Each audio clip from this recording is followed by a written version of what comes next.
likes, see if it's what's going to be our best option. I'm Of thinking course. we might be landside for a while this time, well, at least a litall while. All right, I understand. I understand.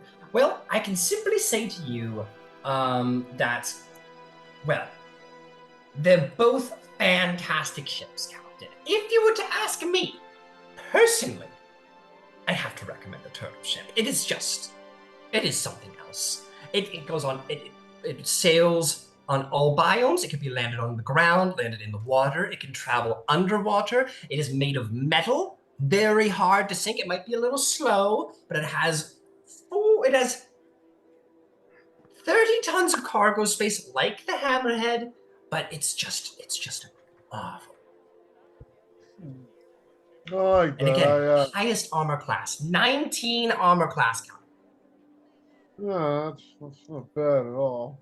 It only has 300 hit points, but as I've said, with that armor class, that'll easily make up for the 100 hit point difference between the Hammerhead. Now, I've been cooking up a few things. Nothing yet to present, but there is one that's going to be quite quite a bit of a game changer, especially if you can teach folks how to use them. Once I Okay. have those blueprints, they'll be yours. But maybe once they're yours, this turtle ship can go down to about 30,000. What do you say? I mean, Captain, it depends on the invention you bring to me. It's a little ambiguous as how, wouldn't you agree? I mean, I mean no offense in the slightest, of course, but and you have had a beautiful invention with the Quadrich. We've installed them on all the many ships, and now and have been Oh yeah, you turning a say great that. profit. Yes, indeed. But I just want to make sure, that our business dealings together, it isn't sort of a uh, one magnificent invention. I would be very interested to see your second. You know what they say: one is luck, two is proof. Well, exactly. Well, I can tell you what it is. I am trying to take the cartridge, make it smaller, and put it inside many a firearm. Firearm that you'd be the primary seller of. A Now, loaded you do know what a cartridge. firearm is, right? Um, I deal with gift captain. I know what a firearm is. Yes, of course. You were to make but that's such a. Like, how is that even possible? To go from a ballistic cartridge down to a firearm cartridge? It's so compact. Oh, it's I, definitely I a. will remind you, Captain, that you do already have blueprints made for Quadridge installed on a manga now. We did that Oh, a while okay. ago, but I'll remind you we're I working on should probably, make a note of the blueprints I have. Would okay. Well, that's a bit long term, but let me have a couple nights. On the short term, now I could, see. Ed pats around and he pulls out. How about this? What do you think about that? That's right now. Sorry, we got into a bit of a fire. It's a little smoky. and he'll ask you a number of questions. He goes, really?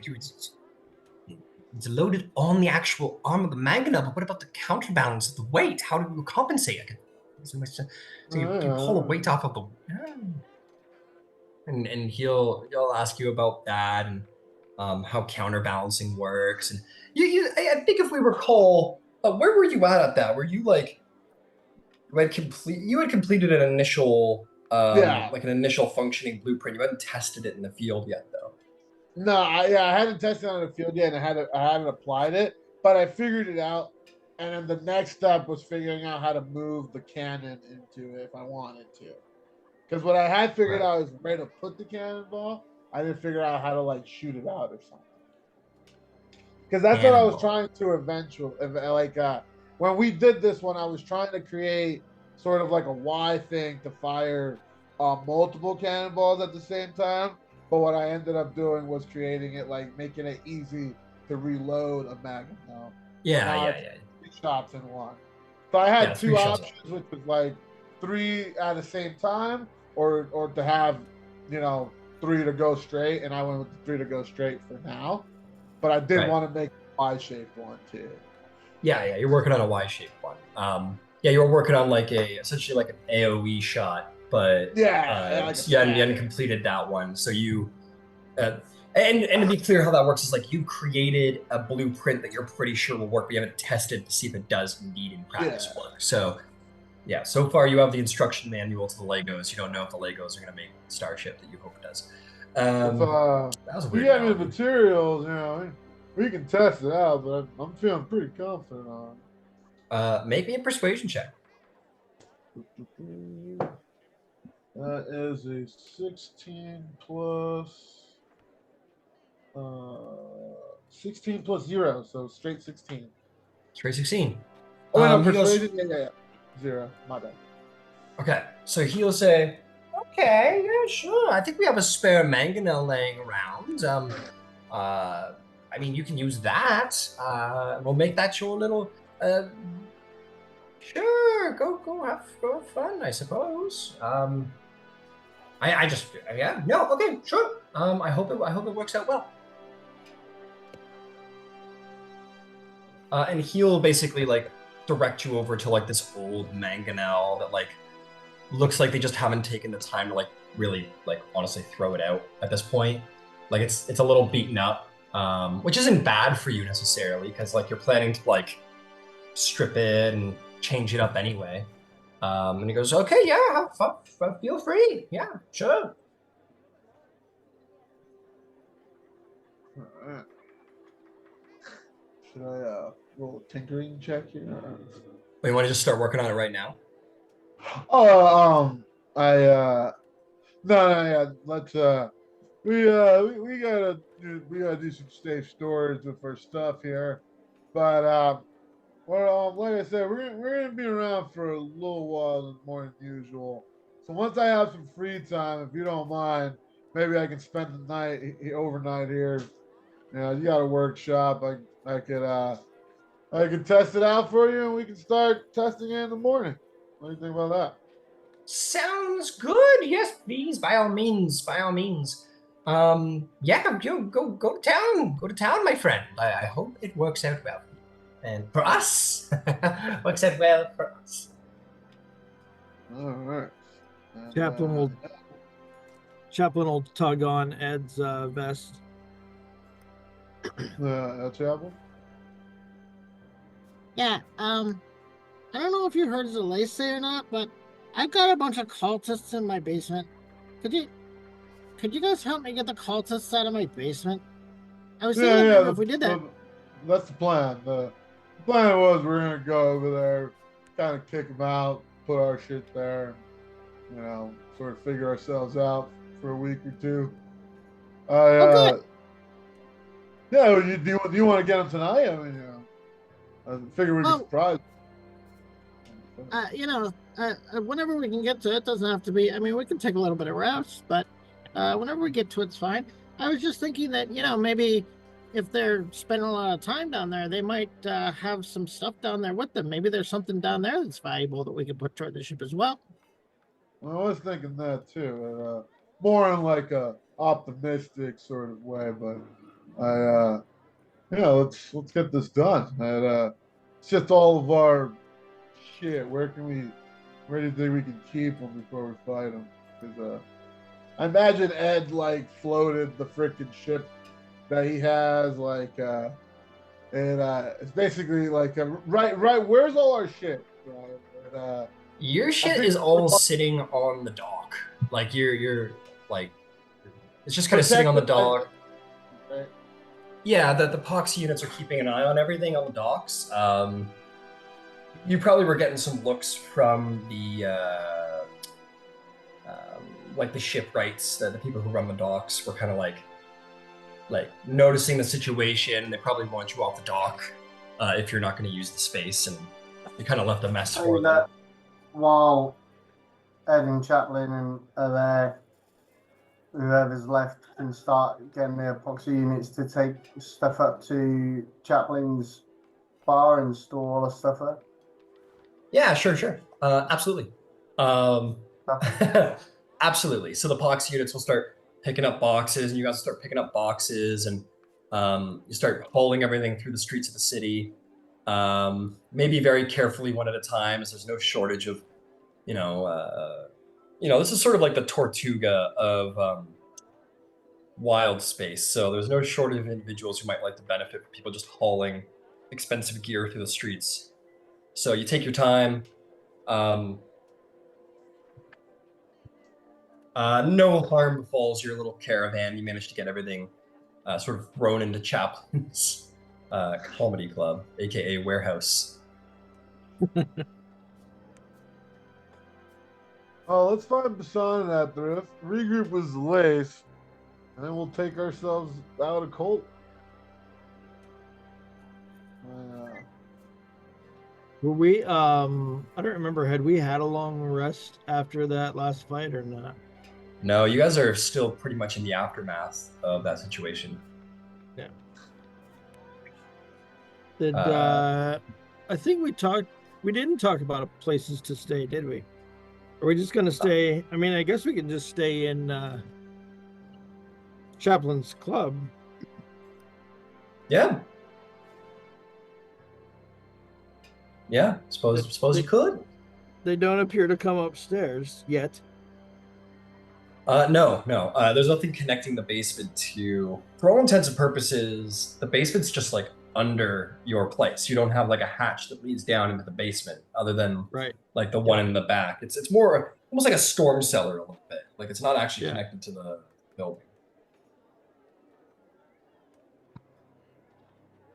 Okay.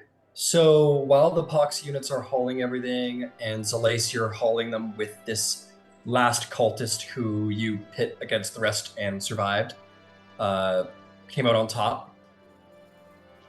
Is there anything else anyone... Because Etherith and Bisan went to get the reward. Chaplin and Ed went to deal with the ship. Shahka and Zalace, you're facilitating the hauling of everything to that comedy club. What about you there, Shahka? Is there anything else? Is there anything that you would like to do? Muted. Shahka's gonna look to get patched up a little bit because she only has 18 hit points. It's fair. Maybe you just like plop on a box in the comedy club. You're like no, I could go back to my room because I live here. Right, sure. Yeah, you go back to your room and you can go have a short rest. So Shahka kind of disappears for all intents and purposes. Just kind of vanishes into the Rock of Brawl. Yeah, and you can sit down and have a little rest.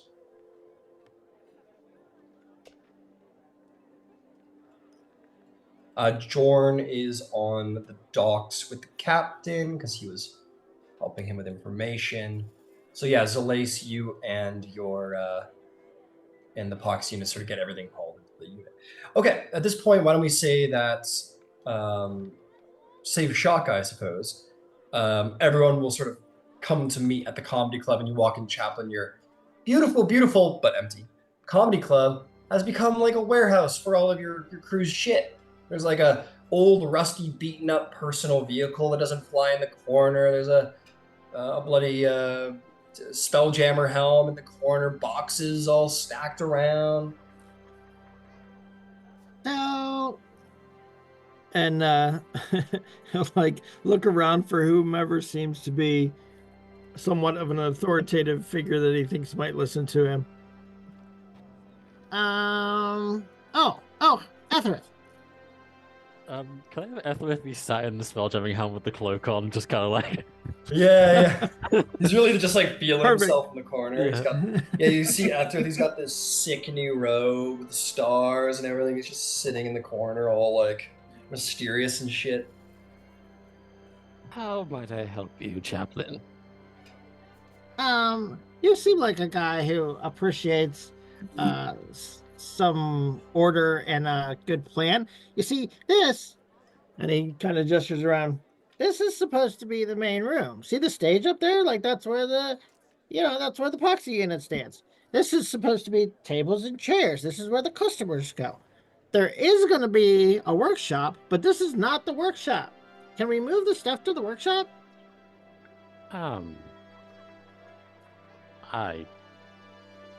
This is your personal project, so I would consider that to be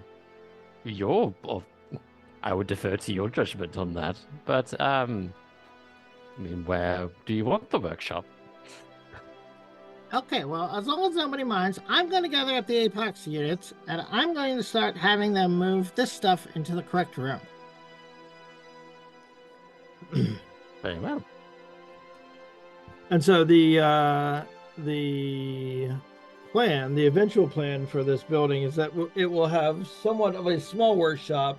It's going to be way chock full of all of Ed's crap because it won't normally have that much stuff in it. But it's supposed to have a little bit of a workshop and a little bit of a clinic upstairs. So there should be a room set aside somewhere in the building where they can move this stuff, that it's not sitting out in the middle of Chaplin's club section of the building that he's obviously not using yet. Got it. So just so you know, you have a 3-story building here. There is like a cellar. It's not a basement because it doesn't go under the ground, but you do have a cellar that is just one big old empty room that can be accessed through the street level. You do have the second floor, which presumably will be your like stage area. You can knock down some walls if you want. And then you have a third floor, which is, and all of these places don't have anything at all. So you want to toss kind of everything up in the top floor? No, let's move to the cellar. All right, okay. You put everything in the cellar, fair enough. And you sort of open up the space. No problem. It is so dark. You need to put some lights in, my friend. Yeah, there you go. I haven't had the electricians in yet. That is a point, is that your rations kind of got lost in the fire too, your foodstuffs for the crew. So just keep that in mind. There, now Elfrith can sit very menacingly on his throne in the basement, which is almost better for the aesthetic anyway. Yeah. Let's see, who do we know who makes food? Do they make food at the Edge? Oh yeah. But if you're looking for like ration stores for your new ship, you can go to like a more larger supplier, like somewhere in the market, and deal with those. Well, I was thinking for the night I would run out. I think I'm gonna have Chaplin run out to the Edge and order some takeout and bring it back, and we'll have like a little night in. All right, so that would be 6 individuals who physically eat. And Edge,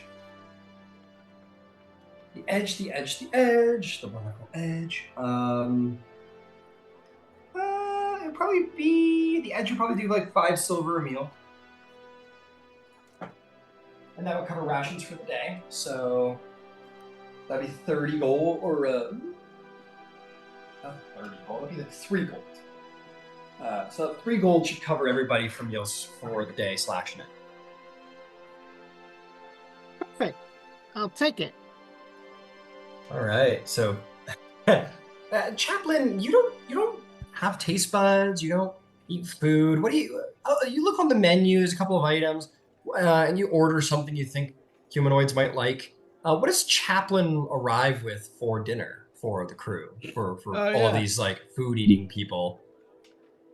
That's a good question. Well, he knows, he's definitely seen people eat meat, and he's probably, once he's inside the Edge waiting to make his order, he's probably looking around to see what other people are eating. So I would imagine there's probably at least a couple portions of meat, probably a stew of some sort. I think maybe like a small, a smallish carryable container of portable ale would be. And probably some sort of vegetable, I think he would go with. I don't know that he would think to grab any baked goods necessarily. Okay. Chaplain shows up with a pretty decent... Yeah, go ahead. Yeah, he probably more identifies like nutrients, I think, is probably what he's picked up on, right? Fair enough. So yeah, okay. So you show up, and it's tavern food, which is at the edge. It's pretty good. So Chaplin shows up with like, it is tavern food, but it's like a very healthy like 3 portion plate meal of like protein, carb, and vegetable. It's not the most colorful plate you've ever seen. It's probably like potatoes, broccoli, and like a turkey leg. And it's like, oh, like, yeah, like, no, it's balanced diet. It's like, you eat it, and Yeah. it's pretty flavorful. Like, again, it's not the most colorful meal you've ever had, but it certainly does the job. Yeah, it would certainly be more function over form. I don't think he would have a good idea for like what people find desirable in food. Okay. Fair enough. And you guys can all eat. I imagine Etherith and Zalace in separate rooms eating their food. Yeah. And yeah, but the whole crew's here. We'll say, Shahka, you were told where to go if you wanted to show up and see the party. Let's say that I ended up in the tavern and I met Chaplin and came back with them. Okay, yeah. You show up in the Makes sense. tavern and you like catch wind of Chaplin. You follow Chaplin back to. He's like, oh, I got this comedy club, and you go back and it's like this empty building, and you're like, oh. Cool. Oh, hey, Shaka, can you help me carry this? I'm taking it back to the group so that they can have something for dinner. Oh yeah, I get that. And she'll take the heavy stuff. Cool. Imagine Shaka's got a big Oh yeah. cask of ale that you bought Chaplin. I might say for the cask of ale, maybe tag on, fine. We'll say like 2 gold for like a big cask of ale for everybody. No problem. Put the tailspire back on. And she'll take the ale. She goes, so what's everybody else gonna drink? One of the Apox units in the back goes just like very stone face. Has been taught to do that. Oh, he's getting good at that.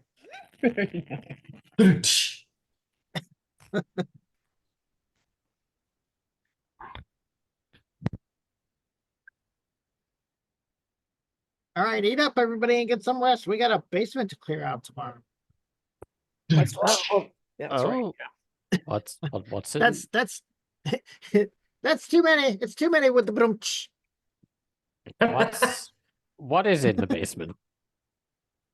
Oh, Zalace says that. Oh, remember all the cultists that burned the ship down? Apparently, there's more of those right underneath us right now. They can't get up here, I don't think. I haven't found a way for them to get up here. But Zalace had some information that pointed to the idea that they were actually meeting and gathering underneath this very building. This guy looks at his feet. Right Probably now? not the best value on your rent here. But question. Can they feel us here, Zalace? Like, how did you know they're right below us? I was told. By Well, the young gentleman that we had down there, and I was also, as previously told, visited in my dream by Baphomet. So I knew that they were there because I was told by the cultist that that's where they were. Plus, a guy that got out of the cultist that was on the dock. He's working with Jordan's brother on the dock. They got him out of the cult. He's working there. He told me that's where they were.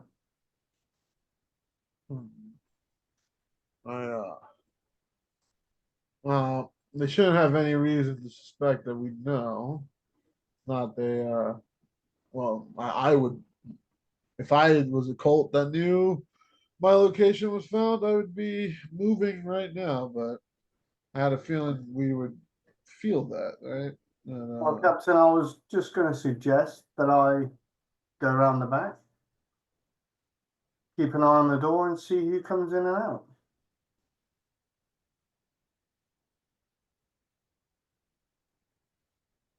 Or It's a good idea, but I don't imagine they're popping out just in the back door. But, I'll I put suppose- up there as a reminder, you do have that prisoner that Zalace got for you guys. So you do have a prisoner down in the basement.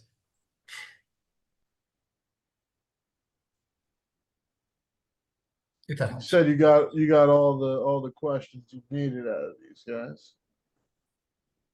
well, I believe so, Captain. But I mean, Wait, weren't they killing themselves? I saw one stab the other. Was that your doing, unfortunately, Zalace? I think that's just the way of the cult. Strongest survives. I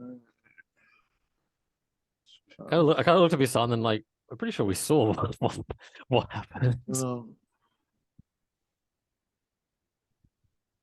Well, do that, Zalace. Give us a quick scout after you've filled your plate, and have a look around. Just nothing. Don't approach. We don't want them to know we're here. Just look for any signs you might find. Captain, with your permission, I'd like to have my own little interrogation of the prisoner. By all means, if you can get any more information, go for it. I do remind you if I don't know much about Colts, but if I had to put myself in their shoes, I wouldn't exactly imagine I'm recruiting the most sound of mind. So, keep that, keep that in consideration. And though before you do that, I'd like for you and Bisan to join me in the other room for just a few moments. Of course. But at Chaplain, I'll let you handle where everything goes. I promise you we won't be here too long. Shahka, it's you no should problem. probably rest. Yeah, he's not a Chaplain. Shahka, you should probably rest up some. And I feel I, okay now. I'm good. Yeah, you got the short rest, Shaka. Yeah. all right, I'd say everybody could have a short rest. You guys ate your meals and whatever. You can go ahead and roll dice. cool. All right then. Well, if the rest of you won't mind, Bisan at this. And, is there like another room that they could go to? Well, I'll head out of the room at that point if you want. I'll go outside. Yeah, there's the upstairs they can go to. Okay. Yeah, you guys can. There's more than enough space here that you guys can find yourselves a private place. It is worth noting that the place doesn't have a lot of furniture in it, so sound is slightly more echoey. That's one thing I've learned about moving in. Is that when you don't have couches and shit in rooms, words travel. But it's fine. I'm not going to say that's going to affect your ability to have a quiet conversation. But yeah, you guys find a place that is suitable for you in the comedy club, and you may have a little private discussion if you wish. So how'd things go with the church? Well, our reward contained two things. One is this robe, kind of just flash like the stars and shit on it. And they are currently, well, in the process of divining the location of your brother. That pauses that for a while. Gosh, so this robe, that was the only fiscal good. It is an artifact, they said. A very powerful one, though I need time to attune to it, but it grants, well, for one, it would allow me to travel freely between here and the astral plane, and also allows the casting of a quite powerful magical missile. No, that looks great on you as well, but we are a bit short on funds, and I'm thinking whatever ship we get this time, I want to make it stick. I also see us staying here a little longer. We got this cult business to handle, but I also I want to plan well before our next voyage. In that time, I want to see if we can get the best ship possible. Maybe that I got a few plans to get us some deals for the turtle ship. So Well, if funds are what we need, then this cult, well, I imagine they have something of value down there that we might be able to sell or use. and I imagine the Rock of Brawl would appreciate having them gone. Between the work with the church and this, I'm hoping we can get some good graces here. I could make an inquiry with the proconsul. Proconsul, you got to know them. Well, I met them, yes, earlier this morning, and they did have a job they were looking for that would require, let's say, discretion, but we're now without a ship, so work off Moon is no longer on the table. But I could, say, present this as a means of, say, proving our capabilities by purging a potential thorn in the side of the prince and nobility.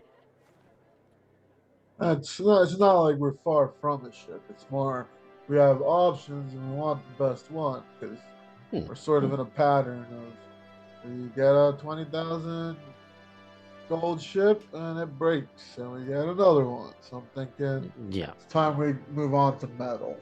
I agree. Plus things were a little stuffy. We're getting a little stuffy, you know. I think we could all use some ground under our feet for a while. I think the whole crew is going to be undergoing some changes before we go back. For example, Bisan, I think it's time you finally took the reins of being a quartermaster like we talked about earlier. Once Edward has settled well into a diplomatic role, and I think one of us should be taking more of a reign there in charge. Hope you don't find this extra work on your lap to be too heavy. I'll be fine. We, he nods at that. We, I believe we're gonna want to find my brother as soon as we get his location, but it's gonna take some time. So I'm thinking we spend time here, try and do as many jobs as we can, just jobs of good faith, jobs of coin, get the best ship possible before we set out to find my brother. Hopefully, in that time, it all coalesces. Because did the church give you? I don't know if they can give you an ETA, but they give you anything like that? Or? I don't see anything in my notes, but did they give us anything, Ryan? Or did they just say they were going to figure out the diviner?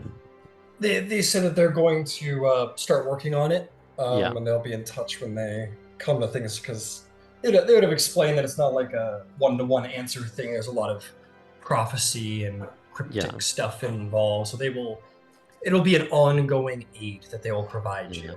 Until you find this brother of yours, it'll be ongoing. It's more of the art of divining the future is a complicated thing, and no single future is ever set in stone. But they will essentially provide us consistent divining services for the future, so we can get more concrete clues and sense of direction to where to go. All right, so open-ended timeline. Well, let's try and do as much as we can on the Rock of Brawl during that time. leave with the best ship we can, given whatever coin we have at the time of having them leave, and we take it from there. We think if in one day you met the royals, who knows who else you can meet out here at this. Well, advisor to the royals, but he seemed to appreciate me, so I'd like to forge a stronger bond with someone so important around here. Well, I'm sure he'll appreciate your new robes as well. How about you, Bisan? How are you feeling?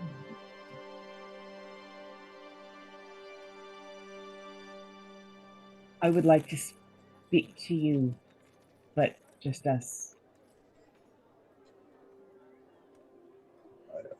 I'm going to speak, and she'll look at Etherish and she's going to say, I'm going to speak my mind about some things, and I should probably be private. Oh, of course. I'll extract what I can from the prisoner below. And Etherith with a bow kind of departs. Try and do so quietly after if possible. I don't know your style or method, but oh, it doesn't have to be painful. well, let's keep it that way. I'm not a monster. And he'll wait for Etherith to leave. Yeah, Etherith will leave. Head down to the basement with the prisoner. Yeah. Can I speak my mind? Openly and directly, please. I don't like what happened with Etherith and with Zalace. I don't like what Zalace did, and I don't like that Etherith was punished when he didn't do anything. That's all. And I don't like that Jordan doesn't like people because of the way they look. It bothers me a little. It's definitely part of why he'll be taking over his role. As far as the lace and after, if I have, I'll share the same feelings. I don't like any of it. Just the why. There's very random,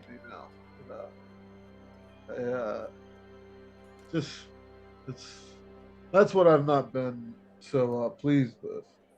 As far as how it was handled, it wasn't so much of punishment since the two were in a room that they could have easily gotten at it. It was more of, well, I suppose, a test. I wanted to see if both of them can put aside whatever personal hate they have for each other, just breathe, finish the job, which thankfully both of them did, but makes the origin of it all that much more peculiar because, that, now I do appreciate you telling me this, son. It is on my mind. It's not a finished case, as it were, as I hope they behave and continue to behave. But it's just why we never really got a why from Zalace. It's that and I feel as if Zalace would just tell us why, but I'm sure he has his reason. I hope in clearing this cult, maybe we can clear everything there. Like I said, have a new healthy crew, new ship, and a new step up on finding the prophet. Good. All right. Please, Bisan, as a quartermaster, you're going. Part of your job is to keep me in line as well. So please don't worry about speaking your mind. That's part of why you have the job. And, now, I would say we recruited Shahka, but we'll still be looking for a new Spelljammer as well. Another reason why I don't want to take off so soon. And there's going to be other roles given whatever job we take, whatever crew we're going to need. So recruitment will be something I want you at. So, yes. We were looking at a galleon because that's what Lunar Bow had, and we were looking at the turtle. Are we still looking at those? Those are what we're looking at. And right now, I offered our friend a deal on a new, well, hopefully 2 new inventions that'll bring down the price a healthy amount. Another reason I want some time on here. 19. That's the turtle. We're trying to bring it down to at least 30. And it needed 19, 16, 19 to prove it.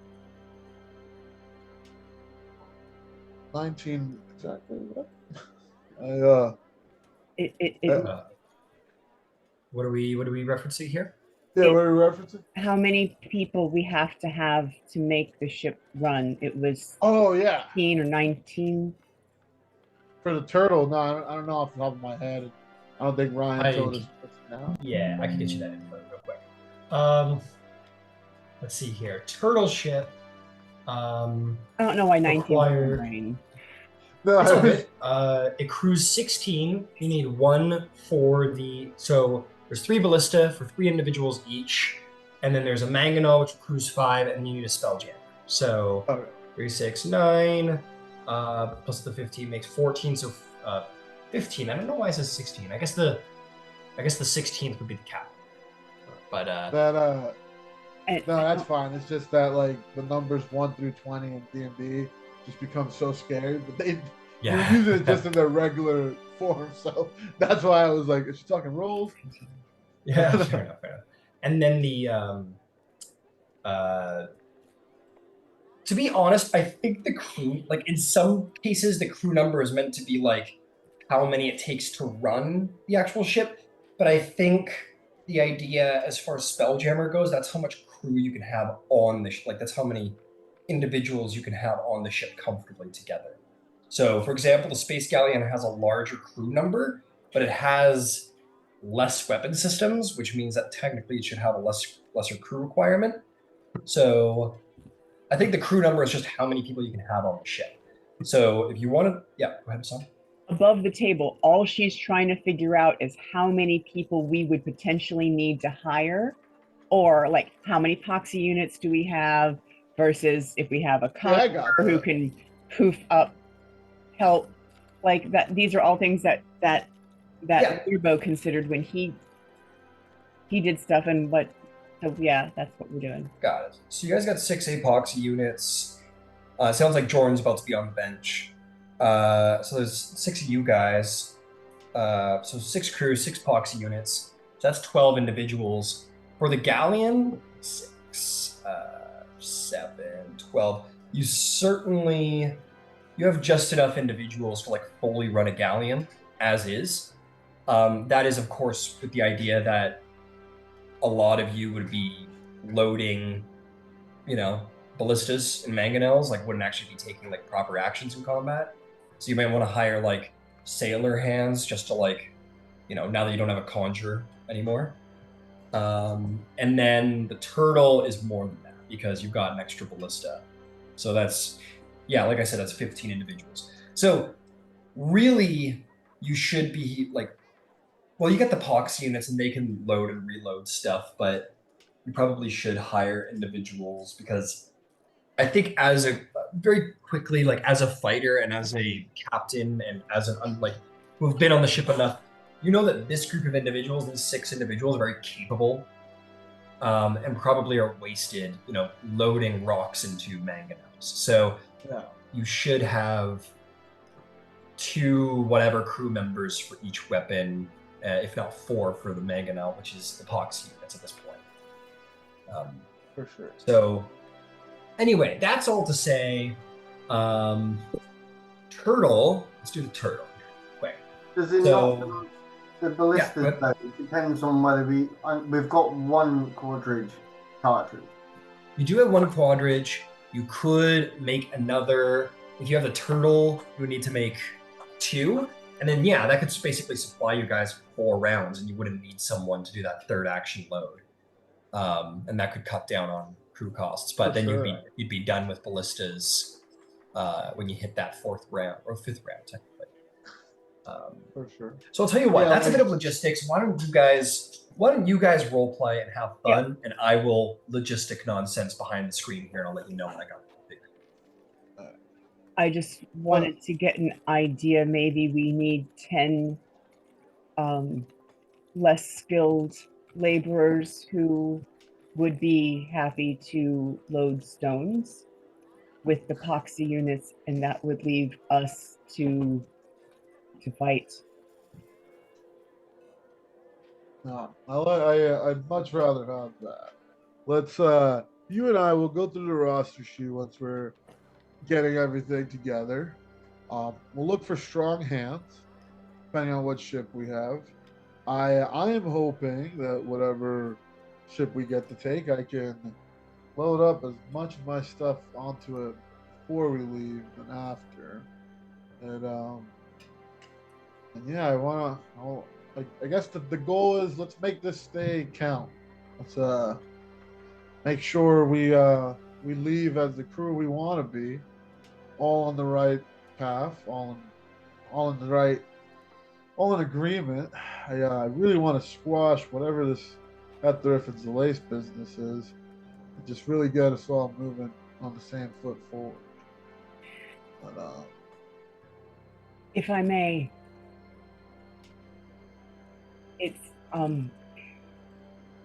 it would be easy to because the robe, it's not for all, but it's just for Etherith. Words are hard. So, but I got Etherith was wronged. So I think even though the robe is just for Etherith, we should just let slide. slide, yeah. Let it slide. Yeah. Etheriff's earned some good favor on their side. Plus, it's very much looks like their road. I definitely couldn't pull it off. He does look fancy. And then I suppose one other specific task for you is this new recruit, Shahka. She's gonna earn a lot of ire. It's something to keep in mind. Now, that said, on our first fight, she didn't hesitate to lay her life on the line for us.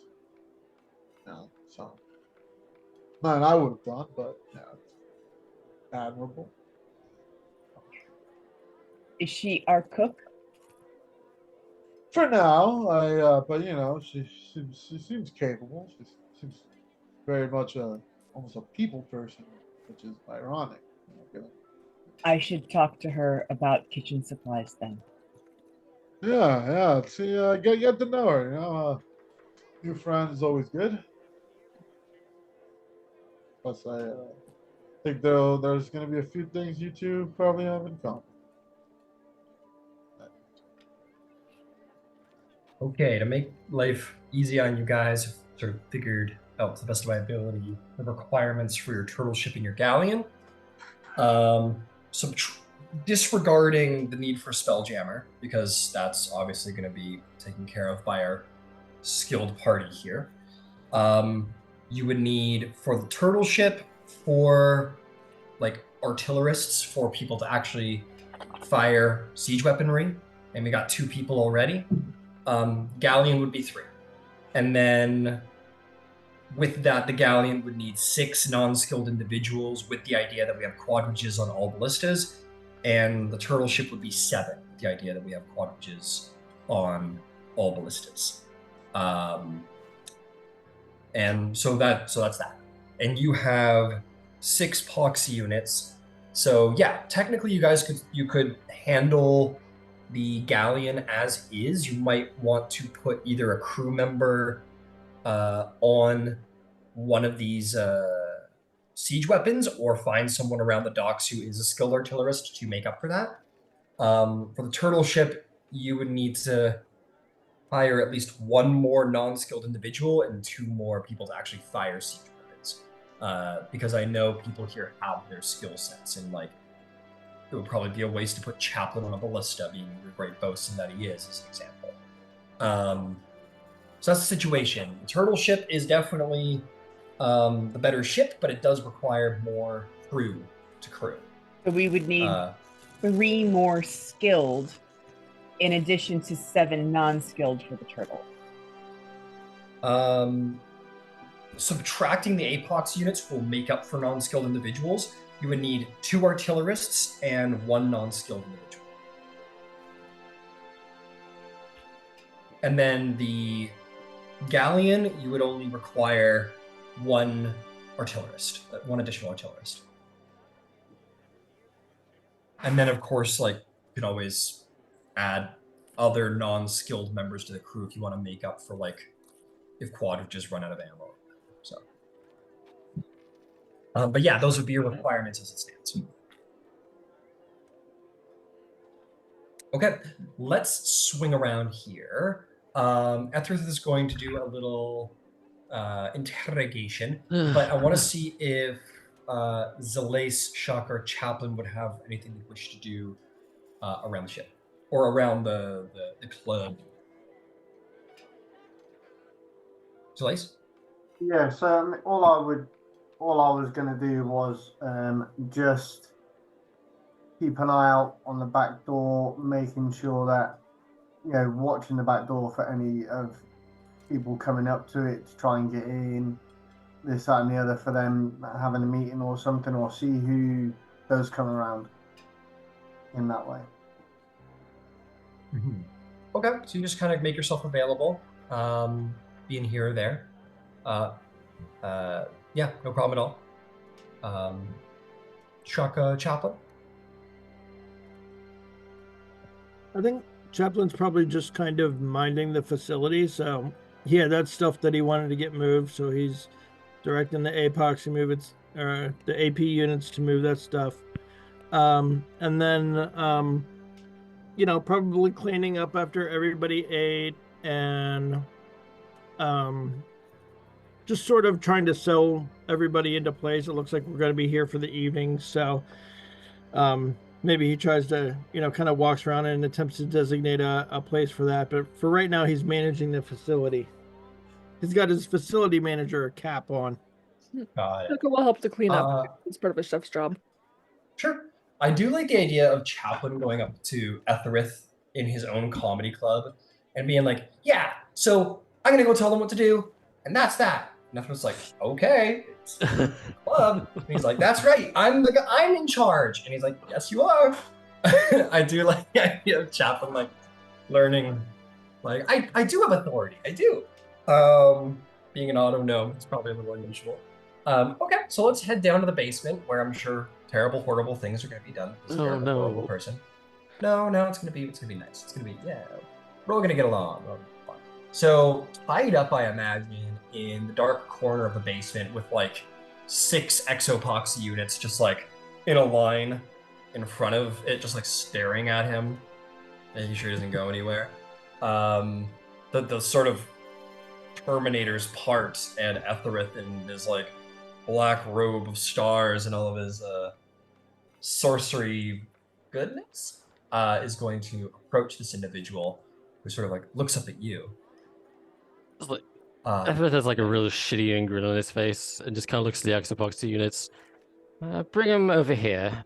And he goes over to where the spelljamming helm is and sits down and just plops the Mind Flayer brain jar on like the armrest. Oh my god. And just drums his fingers on it.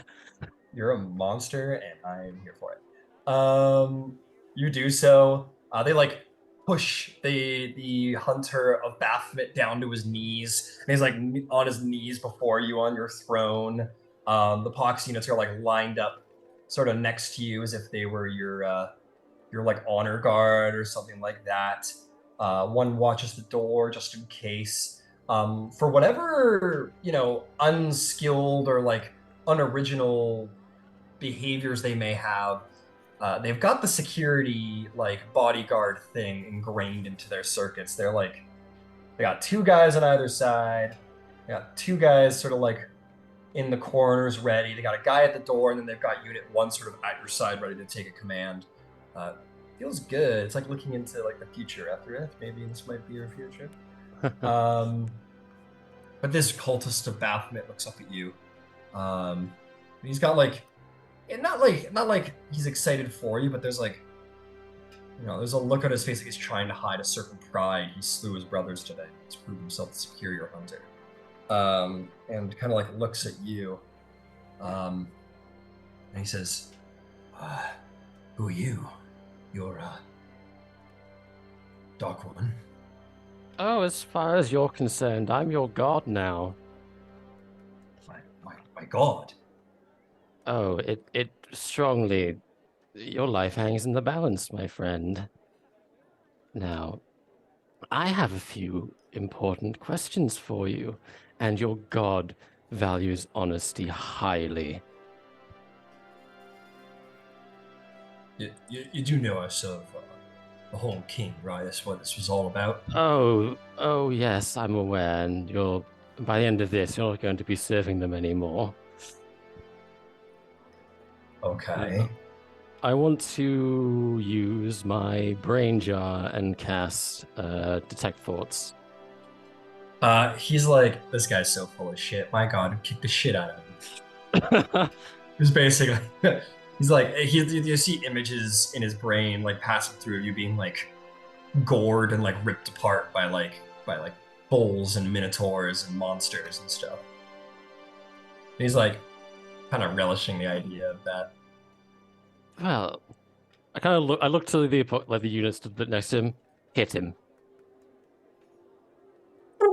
His like fist like spins around. He like boom punches him for like for like 6 hit points. And he's like like spits out a tooth on the ground. He goes, "What the fuck was that for?" Oh, I don't like the way you're thinking. You're not the hunter here, nor is your demon lord. You're in my den. So, I have questions. Firstly, I'm aware that your fellow cultists lie beneath this building. Tell me how many there are. He thinks to himself, goes, "How does he know that? You hear my thoughts, but who is this person?" And he goes, "Well, make me an intimidation check." Can do. I'll give you advantage for torture. That's 24. 24? He goes, "Oh, I better tell him this. I don't want to die here." And he says, he goes, "Well, there were the 2 master hunters who I saw get away in the attack. And there's Brucifer, who led the attack, and she got away. I imagine Zegdar's down there, so there's probably 4, maybe more, depending on what Brucifer is meant to do, or maybe less if they decided to run from Rockabra altogether. But I don't know why they would do that." What was Brucifer meant to do? Brucifer was meant to kill the one who dishonored Baphomet, the little halfling one. I don't know all the details, but he dishonored Baphomet. He displeased him greatly, and so we hunt him. I see. How much do you know Zalace's involvement with your Baphomet? So his name's Baphomet. I was honestly, we were kind of surprised to hear about this. We figured that this was just like some minor member of the cult, and he kind of like looks around at the pox units, and you hear in his mind, he basically says, "Are they not cult? Are these guys not Baphomet cultists? What about the other one?" And he says that there was this warrior robot came to us and slew our old leader. right in front of us on the altar of Baphomet, and immediately earned the Great One's approval. And so we thought that the warrior was going places and had started their own cult, and we thought that he was just some troublemaker. So we were sent to kill him. Earth kind of looks down, and Epoxy was involved. Ah, She was a vicious warrior, a warrior of steel skin and bestial heart, and she just tore apart. She was brought there to sort of check it out. We were going to see if she was going to be a good acolyte or something like that to his honor, and she caught on right away about our philosophies and slew our leader. We had never seen such willing ferocity in one person that we just met that day, and we knew right then she was going places, but and then disappeared in a wild space, and then we received, well, Brucifer told us that there was going to be someone who sacrilегed against Baphomet, who dishonored him, displeased him, that we were meant to hunt and slay. this is all very enlightening. Your god is pleased. Now, You hear in his head, basically, it's like, oh my god, I don't have a god. Oh shit! Now- You get the you see, his eye slightly flicks to the robot. Doesn't tell us to do anything. One more question. Now, is there any possibility your cult will become aware of our presence in this building? Oh, we're already aware. The gold autognome one is like on your crew, isn't he? And he owns the building, doesn't he?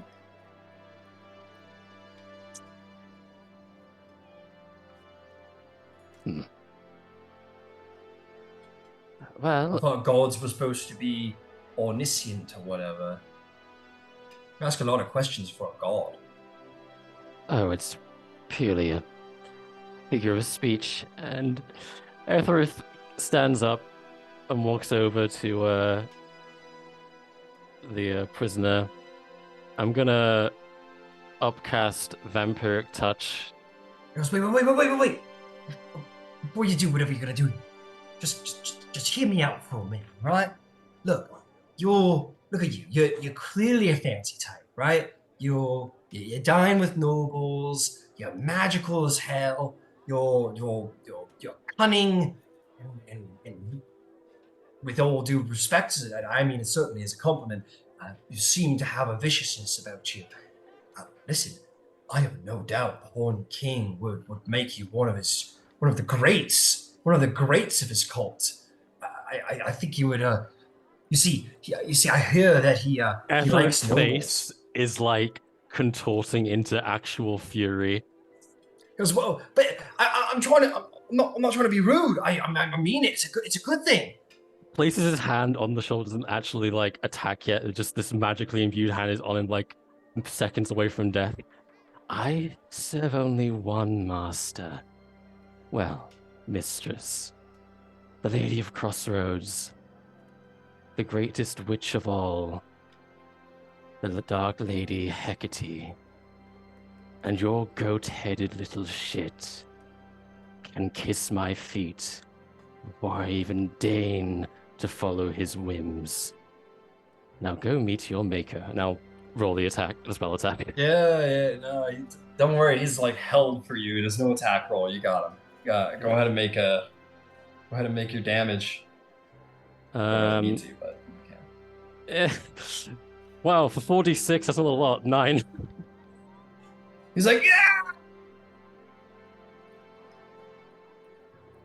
Oh, should I wait for a couple of seconds as you like finish yours? Okay. I guess I'll just stick the other hand. I'm just gonna keep doing it until he's dead. And then he dies immediately. No, I was just kidding. Yeah. You got him down to 1 hit point in that one. He's like, oh. So no, I'll say you get him down to like 1 hit point. He's like, please, no, please. And then you like like stick your like claws like into his throat. He goes, "Ow!" until he dies. And all of you upstairs definitely hear like, "Ah!"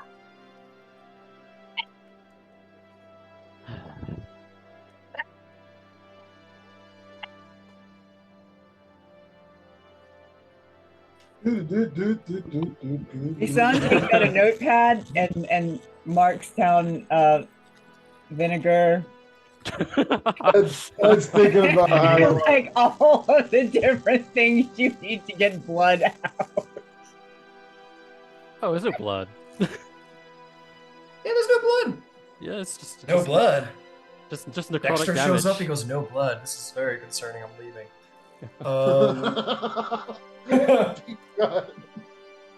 Hang on. If anyone saw Dexter, that was the funniest first episode. He shows up. He's like, "No blood." Hang on to He this. just like leaves. He just. I'm just gonna like look to the unit and say, just keep this, keep the body and just secure. I want to deliver this to the cult when we go down to deal with them. You see the eyes of these like various pox units are like flickering, and which you know by now to mean like they're learning. Oh no! The exopoxies will remember this. Yeah, basically the exopoxies will remember this. And now that they're not just like learning from each other, which is just like learning from a blank slate, they're like constantly and quickly developing and learning from all of your behaviors. And yeah, so they're like they've witnessed the scene. They're like they're learning and adapting based on this. And they say yeah, and they go.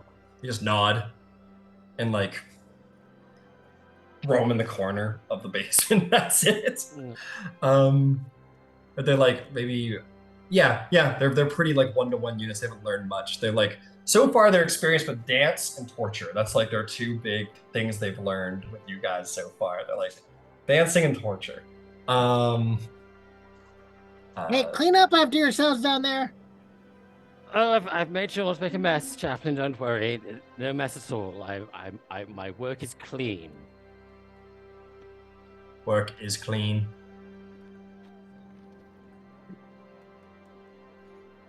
Switching to bludgeoning weapons. Like they all go find clubs and shit. They're like done with bladed weapons. I head back up to report to the captain. All right, you do so. We'll say well, I'll tell you what, Ed. You want to go fire Jordan? You want to go fire Jordan? I saw that. Jordan, I figured Bisan would be like, you're relieved of your duty. And okay. Bisan, you want to fire Jordan? As the captain made me aware that that's what I'm doing because she had not assumed that that was going to be the first thing she had to do. Of course it is. Welcome to HR. Fire your old manager. Objective 1. Kill the old manager. Claim your title.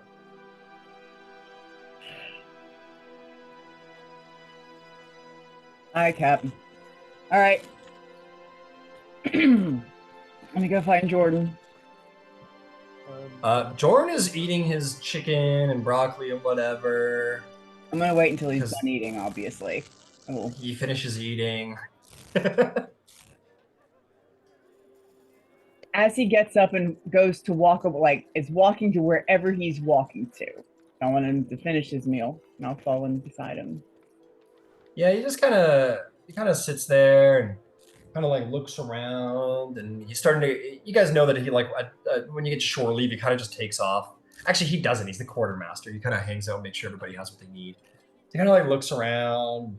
He has that look like, okay, I better go find something to do, and you approach him. Goes, "Oh, Bisan, what can I do for you?" Have you spoken to the captain? I have today. We went to the docks and we're looking at ships and such and going through the inventories. He just promoted me Oh, congratulations. to quartermaster. I see. That's a good thing, I suppose.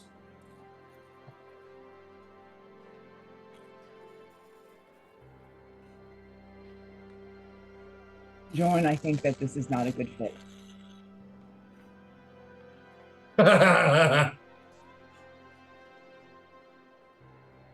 That's funny.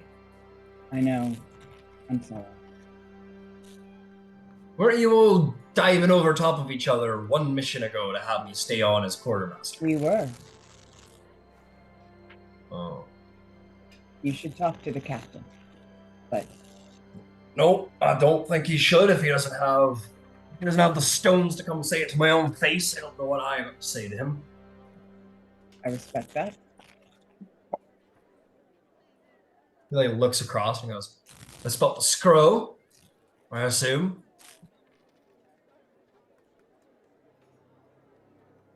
Oh. Well, if your crew is happy taking on Scroll, then I think it's best I don't be here then. He sort of like dusts off his pants and picks up his bag. He goes, this crew's going to shit, right? Safe travels always. Jorn. Uh-huh. Right. And he'll just kind of walk by. Definitely gives Shahka a nasty look on the way out. Shahka will give a little kissy face to him. Sort of, his head, and he'll leave. Oh boy. Jordan has exited the scene. He is no longer on this crew, man. Okay. Sweet. So you have successfully fired Jordan. Congratulations. Great. So then go up to Shahka. Yeah, you go over to Shahka. Same. So long as you're cooking, will you tell me what you need so I don't have to figure it out? I don't cook. I have cooking set that I could bring. Just need, I guess, groceries. Right. If Dishes. I have to go do groceries, we have dishes. We need food. I don't know what food to buy. Give me a list. All right. And Shahka will, I guess, procure a parchment and some ink. Oh, and Bisan will give her. Hold on for a second.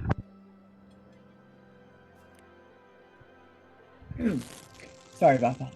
Bisan will actually give her a journal and a quill and ink. And on the top, there's like to do. she's already got it in her journal. All right, and Shahka, in not the neatest handwriting, will write down a list of food like cured hams and stuff that like salt pork, stuff that'll keep on the ship for quite a while, and some ale, some vegetables, bread ingredient like flour, shit like that.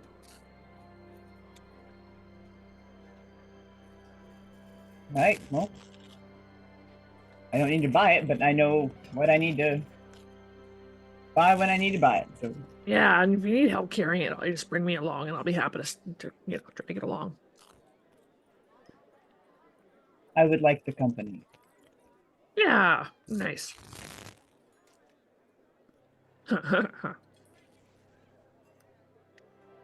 Above the table, we are two very scary broads.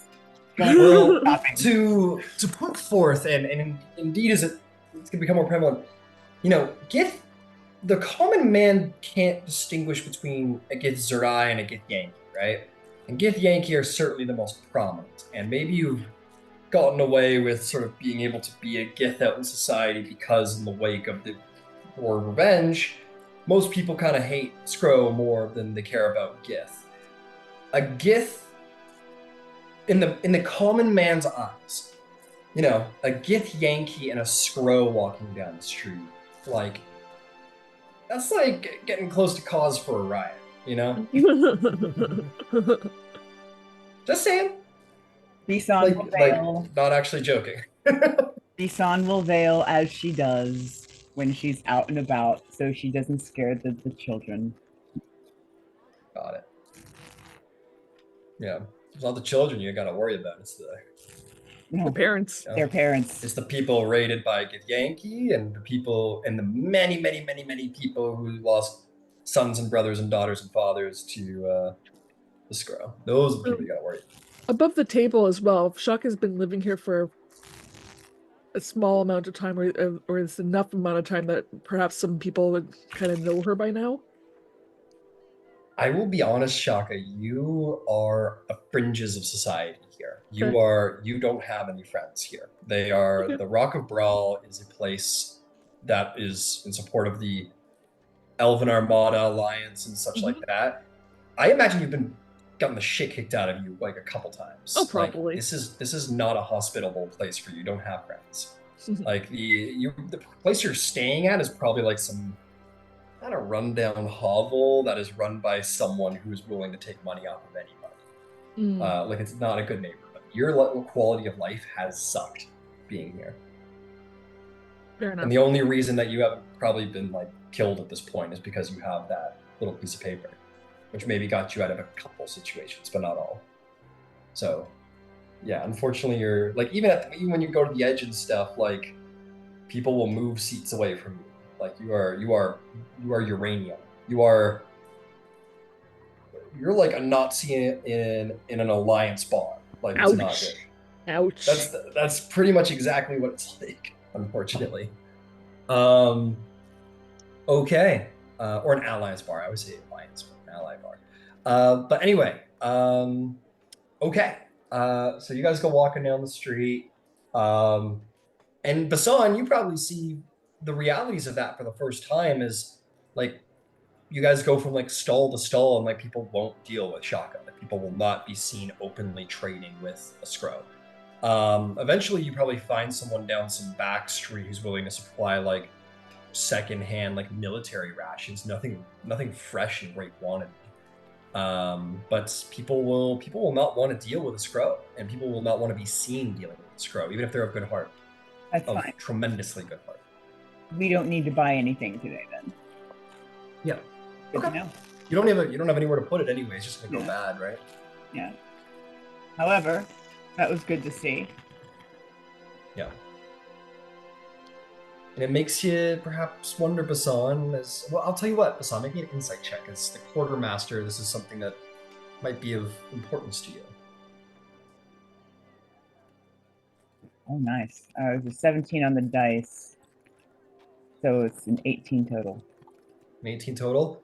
As quartermaster, you recognize, for how things left with Jorn, he was decent at his job. Yeah. And his concern was for the whole crew, and maybe you start getting that mentality, like, okay, now I can't just worry about the individual, I gotta worry about the crew as a whole, like a big family. Like you were the Anarch watching your troop. And you recognize that your crew being associated to a Skrull on the Rock of Brawl will not help your reputation, will not make it easier to hire people, will not give you connections, will not grant you access in any way, shape, or form here on the Rock of Brawl, as people here are firmly anti-Skrull. So unfortunately, that is something, like, for whatever you feel about Jorn and whatever you feel about, prejudice and what have you, the wounds of the last war, the wounds of the War of Revenge are very fresh in people's minds, and to be openly dealing with the Skrull will cause damage to your crew's reputation, significant damage. Okay, good to know. We'll go back. Okay, you guys head back. You make your way into Chaplain's Bar. And hey, that's not to be cruel. That's just the game world we are playing in. I believe I did make this apparent to you, Shahka, the reality of playing a Skrull. This is the reality of the world you're in the post-World War that you're in, and the extraplanar war. This happened over many wild space systems. This was a humongous war, and there are consequences.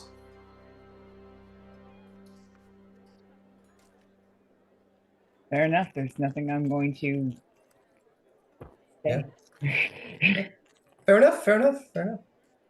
Not necessarily fair, but it is what it is. Okay, is there anything else anyone would like to achieve this evening as you all kind of huddle into... Oh, yep, Chaplain. Yeah, I'd like to find Zalace. Yeah, you find Zalace, who's made himself available here and there, as I believe you said. And, yeah. Hey, Zalace. Hey, Chaplain. Hey, did you see that I got to use the really big snake that you gave me? That thing is fantastic. Yeah, it was pretty cool. I'm glad. You know, I was, do you remember that thing that I did for you a couple times where we made you a little bit sneakier so that you could sneak around a little bit better? Okay. Yeah.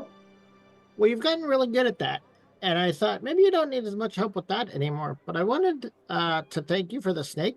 So I've been talking to Carl Glittergold, and I think that there's maybe another way that I can help you out.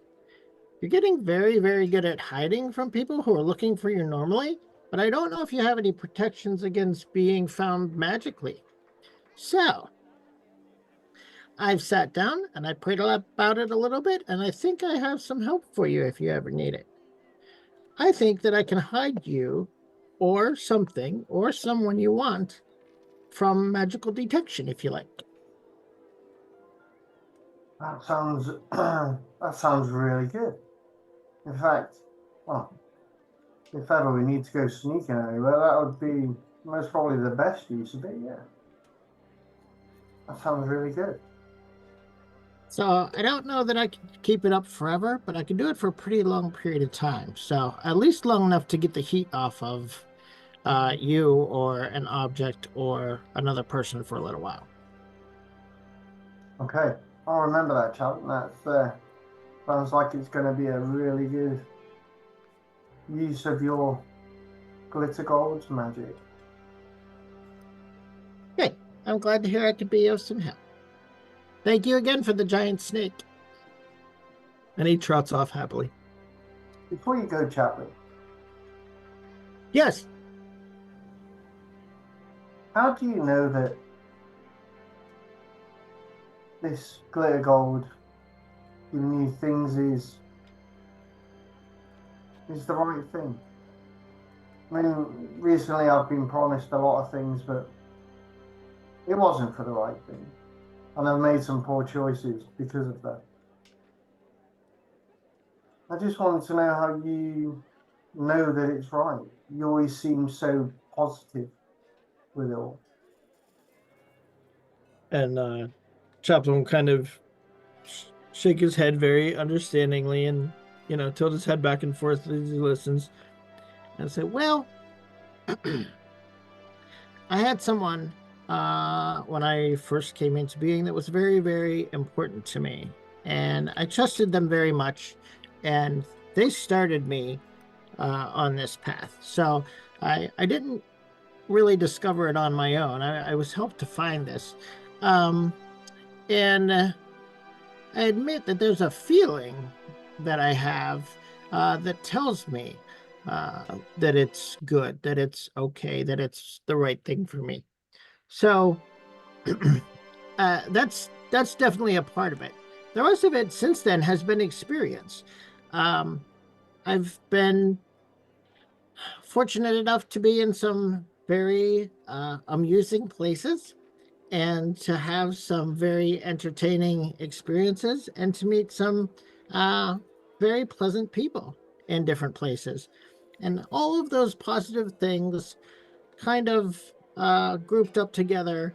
When I sit back and think about them, when I take my rest at the end of the day and I think about these things, it kind of reaffirms for me the belief that I'm on the right path and doing the right thing.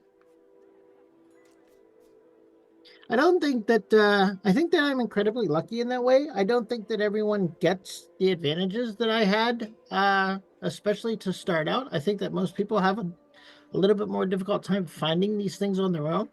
But I think that's probably how you'll know when you found it is when you go to sleep at night. If it feels like it's all if it all feels comfortable and like it's going in the right direction and adding positively to your existence, that's probably the right thing. Thanks, Chaplain. Of course. Anything to make you smile, Zalace. Well, I think that might be a little while off. I need to make some repairs, shall we say. We all need some repairs sometime. Let me know when you're ready to be all shiny and brand new again. Well, it won't ever be as shiny and brand new as what you look like, Chaplain, so we'll be okay. I'll let you know. All right, you have a good night. We've got some cultists to go and flesh out tomorrow. Yep, we do. All right, I'll see you in the morning, Chaplain. Thank you. Good night, Zalace. Thank you. Okay. Fantastic. Anything else this evening? Ethereth needs to report to the captain to deliver his interrogation Okay. knowledge. And so, Ethereth, you will say, well, Shahka and Bisan are out, and Zalace and Chaplain are having their chat. Ethereth, you find the captain?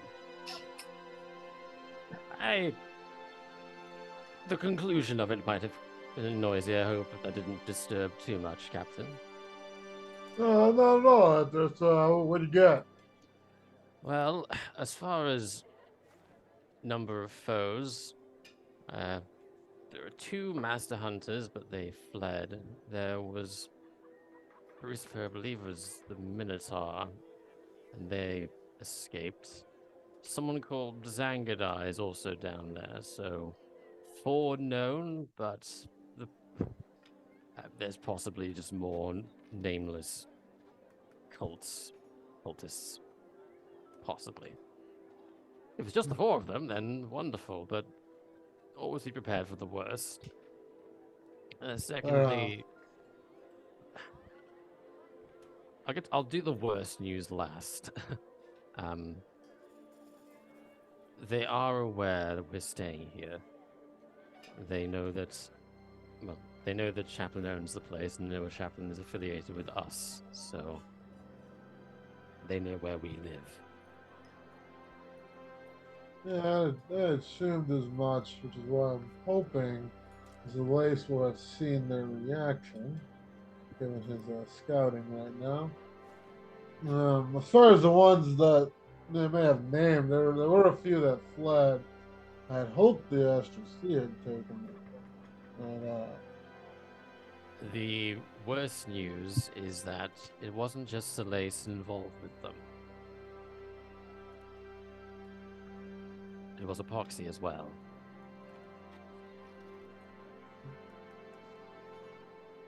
And Epoxy is a target in addition. But we left her behind.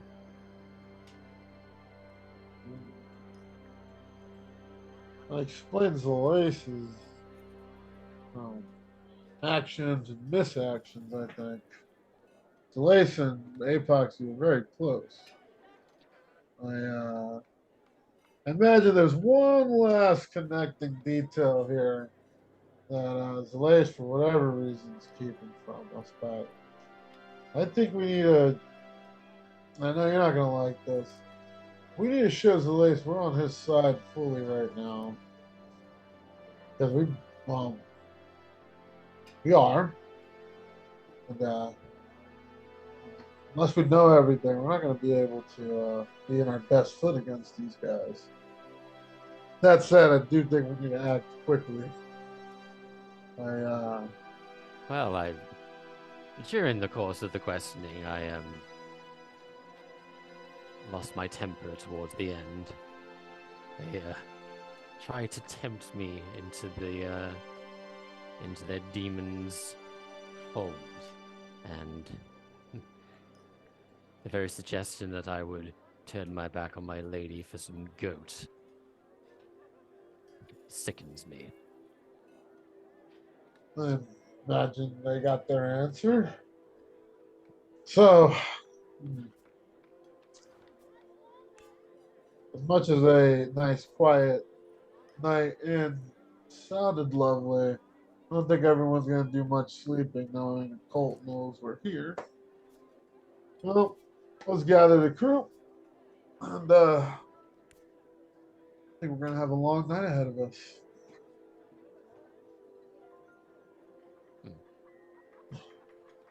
Okay. You guys complete that conversation. There is Oh. one other thing I wanted to do. Okay. I wanted to go and speak with the proconsul, see if we can't get something out of this cult extermination. It is late. It is getting late in the day. There are hours, there are calling hours, shall we say, that are appropriate, especially amongst acquaintances. I would say that you have, you can certainly try, but I think good sense you would know that you maybe have passed by those hours. If I can't get in for an audience, I would at least hope to find a citizen to pass a message on that Etherith of the Dawn's Eclipse will be dealing with a cult problem in the city as a gesture of, as a gesture of good faith towards the proconsul. Sure. So, you will say that as you go to do this, at this point, Shahka and Bisan make their way back, and you prepare to head out at the mention of that conversation, and so on and so forth. At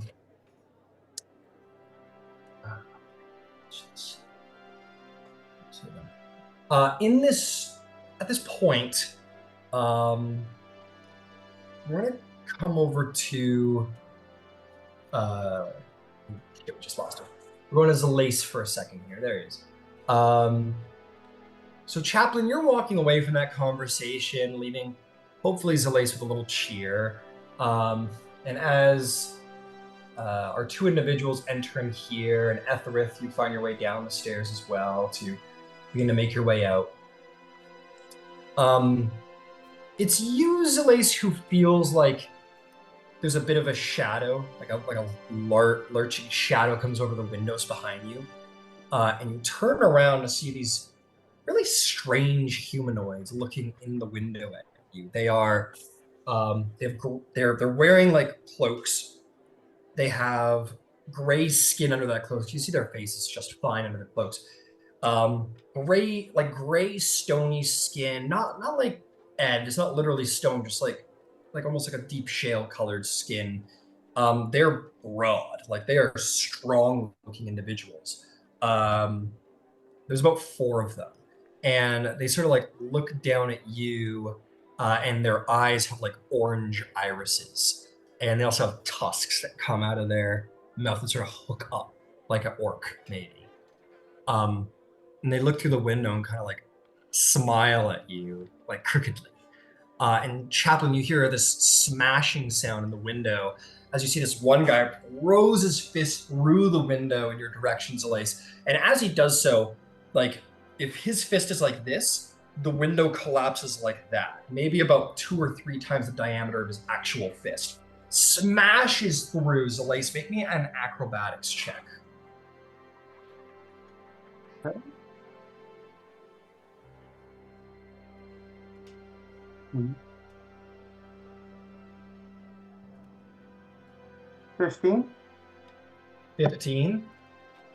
On a 16, just barely, he his hand grabs you by the throat, but again, his hand holds you there, but it feels maybe 3 times as large as the hand actually is. So as he grabs you around the throat, it feels like he's kind of grabbing you like this, and the hand is 3 times as big. He's got these 2 fingers, giant, logs, one across your face, one across the neck, one across the shoulder, just holding you with an invisible hand that is far larger, and he pulls you in close, and you hear within your mind, For the Horned King. And all of these other ones are going to jump through the window. Chaplain, you turn around to see these other three hulking, weird individuals like tear their cloaks off and sort of you. And when we come back from our break, we are going to roll initiative against these strangers. Sick. Against these vandals. Not Breaking my club. vandals. Breaking Anything my but vandals. Oh no, not my windows. Not my windows. I just got the machine gun. Oh. You know how much a good blazer costs? A skilled labor. Yeah, you bet. Everyone running around here like it's Hollywood, just breaking glass like it's not expensive. Actually, that sugar glass is hella expensive too. Oh, fuck yeah, it is. This ain't no sugar glass. Yeah, it's worth noting he like rips you through the window, Zalace. So he's like got you like right here. Like he's holding on to you. But yeah, we're gonna come back to this in just a moment.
Wait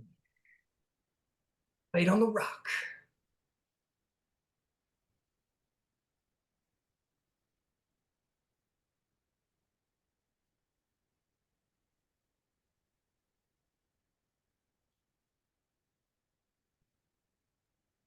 Get to it narrowly when you ever end it's out. There it is. Found it.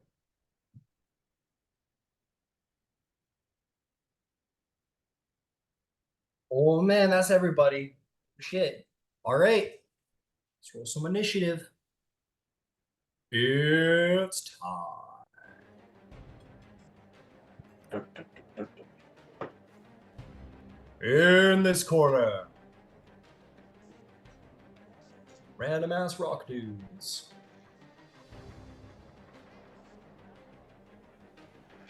Come on.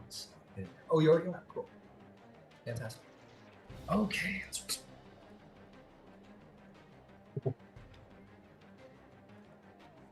I think that is all we actually need. Okay, let's do this. Do I have a 20 plus on initiative? Yes. You have What'd you get? exactly 20. Yep, I got a Exactly dirty 20 as well. Dirty 20, dirty 20. Bisan, you get a dirty 20? Yes. Good job, folks. Who wants to go first out of all of you 20s? I have a dex of 20. My I'll dex go third. plus out of 1. it. Okay. Okay, it'll go third. Chaplain, what'd you get? Muted. Sorry, what I get? Nope. It's Chaplain. 12. Chaplain.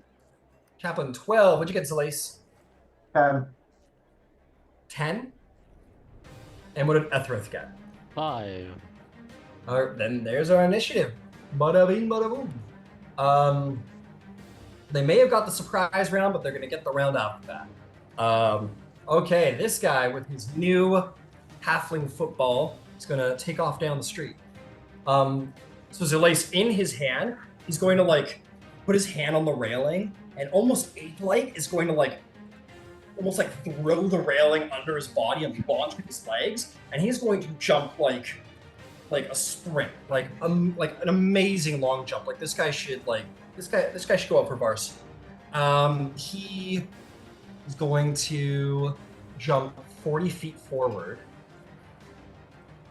and sort of like land in the middle of the street. Kaboom! With you in hand. And some people are like, oh no, oh my god! And he's going to enter into a dash with you in hand. He's gonna, and he like batters this one woman out of the way, and she goes flying like 20 feet into the air. Again, like almost being hit by this like invisible force around his arm.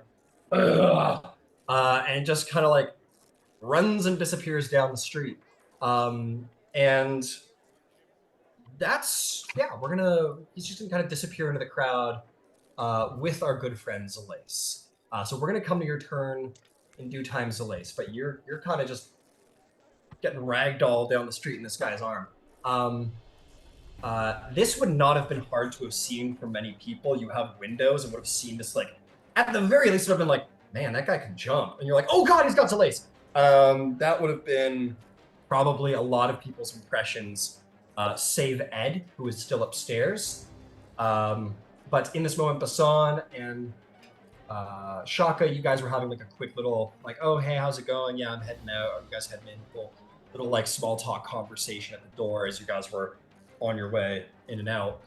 When all this happened, Bisan, what would you like to do? Did I see what happened or did I just hear it? You, all of the above, you would have heard the walls shattering, and you hear from the next room over. Maybe we'll say Chaplain standing right in the doorway. You can see by his, like, he doesn't have a lot of expressions, but he has body language. Maybe in his body language, he's like, oh no, with his body language. And you do hear from the next room, you hear like these 3 loud guttural, like, like these like angry bestial voices coming from the next room, like many of them. And you did see to jump up. I'm gonna chase my halfling. All right, you go looking for the halfling. And before I do, I will holler, Captain! And then jump out the window. Got it. You get to here, and as you're running down here, there is going to be an opportunity attack through the window as one of these guys smashes his hand through the window, and he's going to come in and to try and grab you. So please make me an athletics or acrobatics check. It's your choice. The acrobatics, please.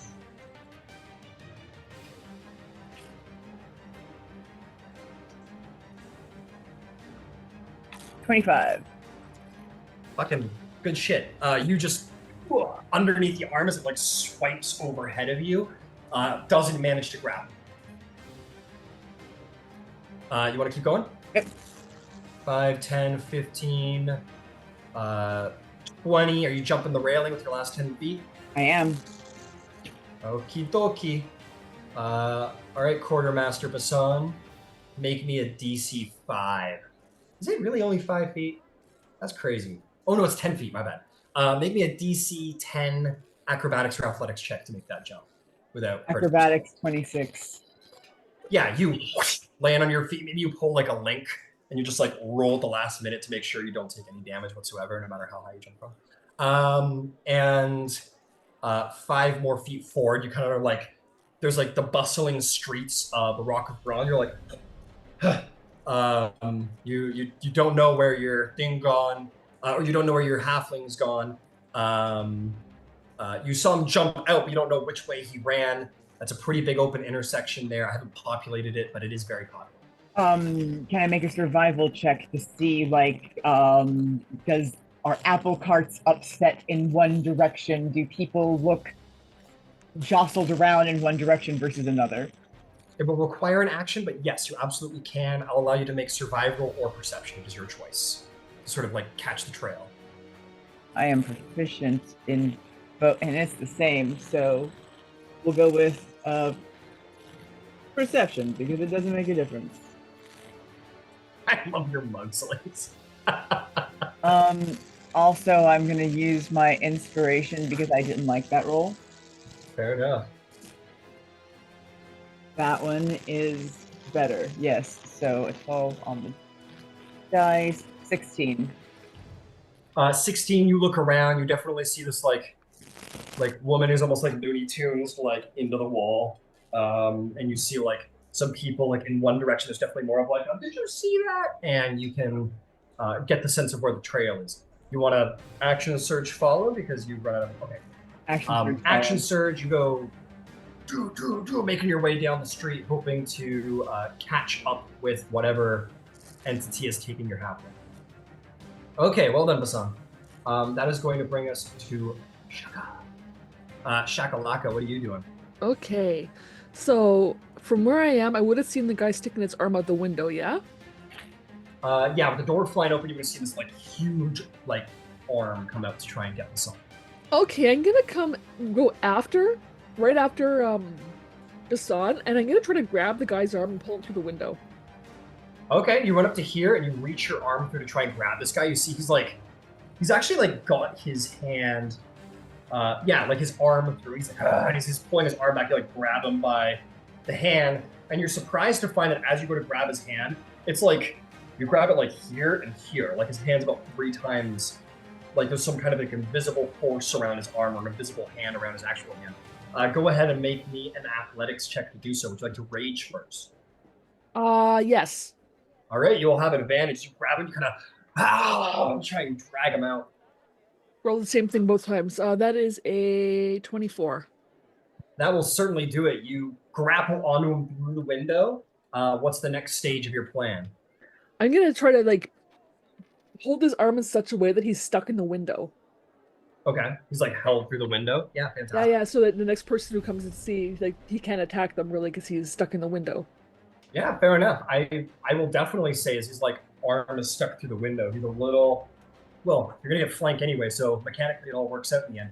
But yeah, he's like one arm is like stuck, held through the window. Cool. Okay. That is going to bring us to. Is there anything else? No. No. Okay. Do you have multi-attack? Not yet. You're multi-class, so not yet. Okay, cool. Do I? Um, That's a good question. I don't think I do. That'll bring us to Ed. Ed, you're upstairs. You hear smashing windows, guttural, like fucking jungle warrior nonsense. What do you do? I run downstairs until I see a bad guy. That's fair. You run downstairs. You get down the stairs. Yeah, get down the stairs, and you will. That's a really weird staircase to install in this thing. I'm going to say it's over here. I will adjust the architecture later, but as of right now, you run down the stairs. We'll call it 25 feet. Let me see. Yeah, 25 makes sense. 25 here, you see these huge, like gray skinned, like body, like Schwarzenegger, like body built, like people with these like scroll like tusks jutting out from their lower lip, and like one's got like a ring like piercing around his lower lip, and one guy's got like this like brass arm brace around his bicep, and they're all got this like wide, like almost sumo stance, and they're like and they're like roaring like fucking junglemen. What do you do? Oh, I forgot to. I'll do them. Forgot about these guys having a turn. Otto leaps from my back and transforms into an Force Ballista Eldritch Cannon version of himself. All right, plop him down there. And as he does that, I like take aim with my arcane firearm, and I'm gonna try to hit each one of them with a scorching ray. Okay, fantastic. You like plug in this like copper plug to the back from where your power pack is, and the barrel of your gun sort of like folds onto itself, making 3 barrels. You fire 3 scorching rays. Oh. All right, maybe 3 attack rolls. That is 7 plus 7. 14. 14 will not hit. Okay. First one sails over the head of one. 19 plus 7, 26. 19 will 26 will definitely hit. We'll see that was the left guy. And 17 plus 7, 24. That'll hit guy who's stuck in the window. Cool. And what do I roll for my Eldritch Cannon? Is it the same thing as mine? I believe it's your spellcasting ability modifier, but let's start with your scorching ray damage. Only 2 instances okay, of scorching cool. ray damage. All right, so it's 2d6 for 1. And 2d6 for 4 plus 2, 6 damage. 6 damage. Roll me the other one. And then the other one will be 5 plus 2, 7 damage. 7 damage, understood. You blast them, and they take it, and they kind of, and there's no expression of pain on their face, and nor any mark on their body. You're sort of, this usually has a lot of stopping power, but these guys don't seem to care, and it's a little intimidating in the moment. You get the sense they're resistant to fire. Your cannon, you can go ahead and take a look if you want, but if I'm not mistaken, I believe it is your spellcasting attack modifier to. Okay, so it'd be the spell same. attack. So it'd be the same thing that I do with what usually. Because that's Pretty what my sure. spell I'll go does. double check, but you go ahead. That feels right. That feels right. And okay, so I'm going to take a roll for that. And that's 11 plus 7, 18. 18 will hit. Who are you trying to hit? The one that I missed first time. Okay, one that you missed. Fantastic. That way he gets also. Actually, I think it's 2d8. Yeah, 2d8. Cool. I hope we don't break your club, Chaplain. Sorry, I'm trying to. Come on, where's the d8 I like? There we go. Yeah, you make a ranged spell attack, distance 120 feet. You roll 2d8 force damage. 8 plus 4, 12. 12. All right, you hit this guy, and that hits him a lot harder. Pure eldritch damage, pure magical force. Blasts him in the chest, and he actually looks pained by this and looks at you and kind of just roars it. 5 feet away. All right, you just like put your back against the wall. I'm gonna let these guys take their turns now because I accidentally skipped them on the first round of combat. In fairness, and also it's kind of thematically like a fun time for me to. Yeah, it feels anyway. cinematic. It's Feels like a cinematic time. Exactly. Yeah. So we'll deal with the guy held up the window first. What are we gonna do? What are we gonna do? He can't move. He's kind of held up in the window right now. But he is going to bring his arm back while you got him held, and he is going to like punch with such force that actually shatters a part of the window frame. Like his fist misses the window frame, but still the window frame sort of smashes open. You're gonna try and punch you in the face. Okay. As he does so, he punches with such utter recklessness that it's like hard for him to miss. The first one's going to be 23 to hit. That hits. That hits. That is going to be 11 reduced to 5 because you're raging. He's going to try again. Another punch. That's a natural 19 or 26. Yep. He punches you again in the head. Boom, boom. That's going to be 13 reduced to 6 bludgeoning damage because you're raging. Uh-huh. And then he's going to take that arm you've got grappled, and in a moment of immense strength that you didn't expect, he pulls you in, and he's going to try and bite you. Okay. Like, what the fuck? Wouldn't it be like an athletic This is like flavor. He's okay. biting. Yeah, this is a flavor for his attack. Okay. He sort of just jerks you for a moment. He still got him, but he jerks you for a second, pulling you in enough to get a bite in. That's going to be 24 to hit. Yeah, that hits. You have a moment where you're terrified that rabies might be an equation here, and he bites down on you, and his tusks sink deep into you, and his jaw is like you see him biting, but it feels like a full fucking arm. That's going to be 16 reduced to 8 piercing damage. His teeth sink hard into your arm. Okay. Yeah. Okay. I think this one, who you did a lot of damage to, Ed, is going to charge you down in anger. He's going to charge right into you in that into that corner, and he's going to do the same thing. He's going to make 3 reckless attacks against you, Ed. Punch, 14 to hit. I'm gonna use my reaction to cast a shield, and that'll shield? put me 19, which is 5 above 14. So very nice. So he punches, and you like hit this like, I don't know, artificer button on your shirt, and it sort of like creates this like force shield for all of them. And he punches it, and the shield actually like cracks in front of you, but holds true. You're like, holy fuck. Like as if like, you know, when someone steps on like a fragile piece of ice and it like shock waves almost. It's like that. You have this like huge shockwave in your shield. You're like, holy shit. He's gonna try and punch you again through the shield. This time it's going to be come on, brain, you can do it.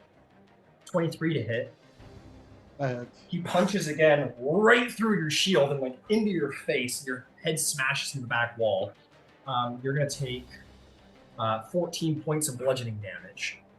He pulls his fist back, your shield regenerates itself, and he's gonna like try and headbutt his head right through your shield because he's just, you're like, this has got like full like meth addicts, like full like crack addict, like being attacked by like a junkie on the street vibe. And he is going to roll not 17, not good enough, I believe, to get through your shield. He like headbutts your shield like some fucking basalt loony, and you're like, what the fuck? And he doesn't manage to get that last attack on you. This one.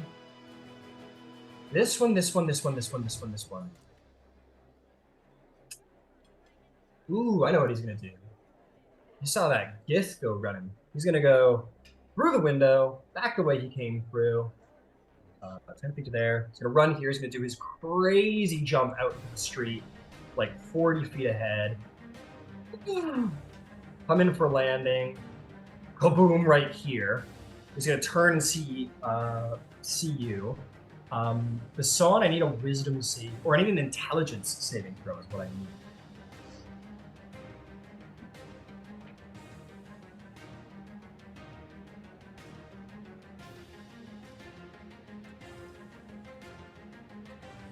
18.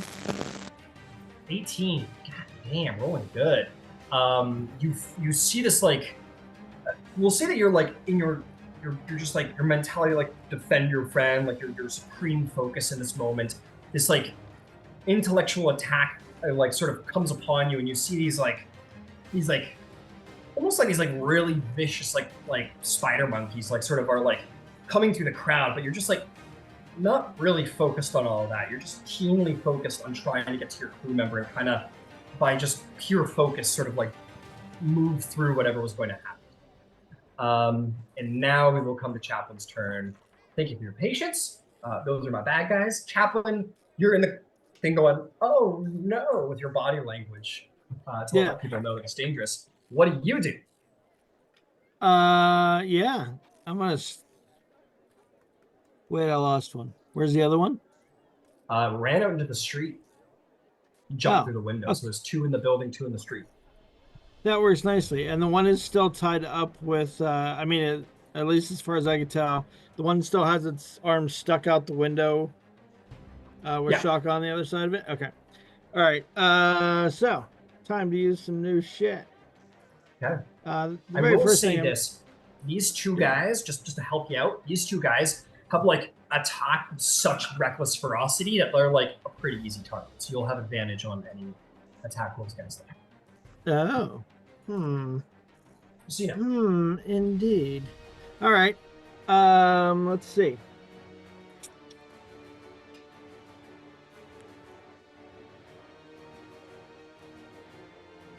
In that case,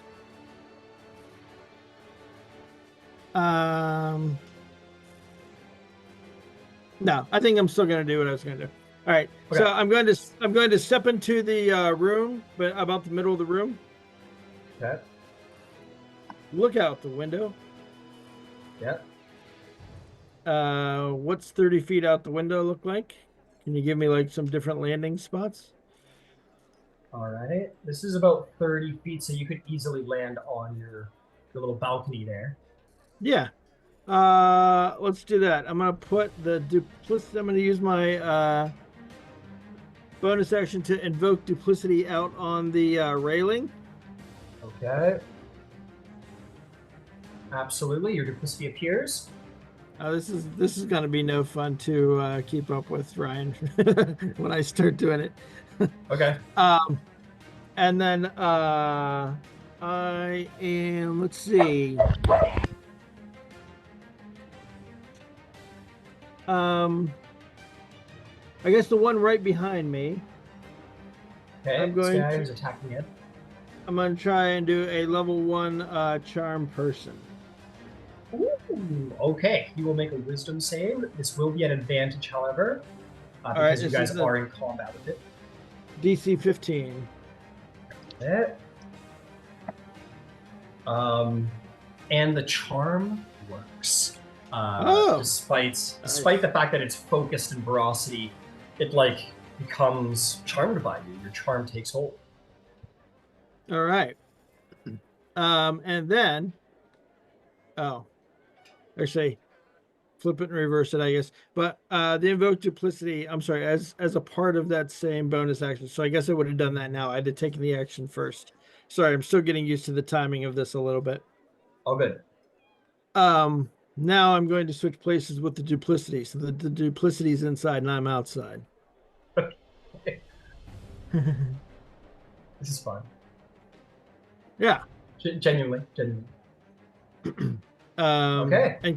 And can I see the other one that jumped out from here? Yeah, you see him, and he's That's like right there, he's right? like kind of doing like this, like on the ground weirdly. He's like an animal.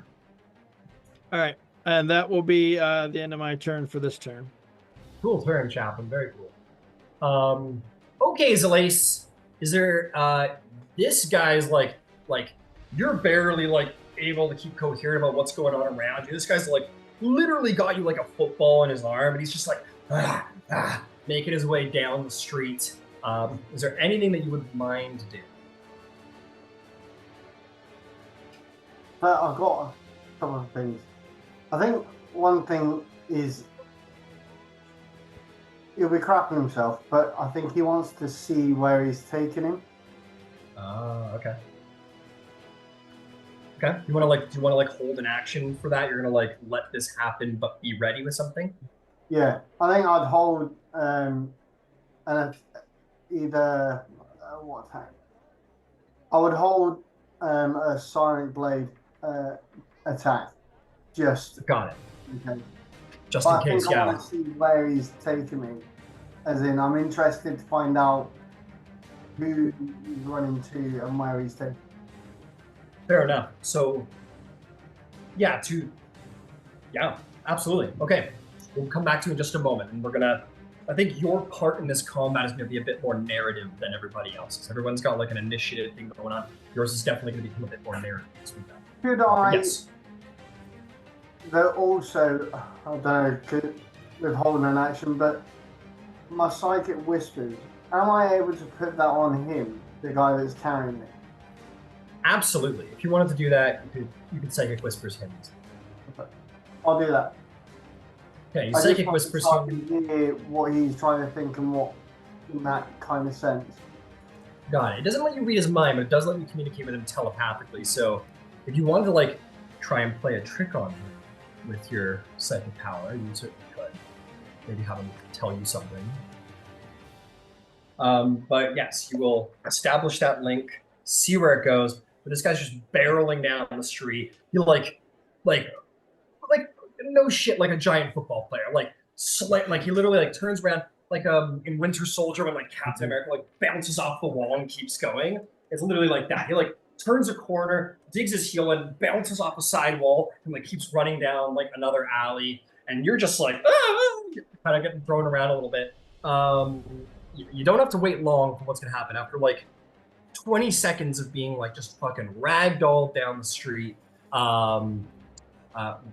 there is going to be sort of an emergence through one of these basically he's gonna you're gonna be running down this back alley. He's gonna jump up in the air again. You're like, oh fuck, and then he's going to land on top of this double door and just splinter it and shatter it under his weight. You wouldn't think he weighs this much, but apparently he does. And just smashes through into some underground layer. And we will come back to you, Zalace. Absolutely.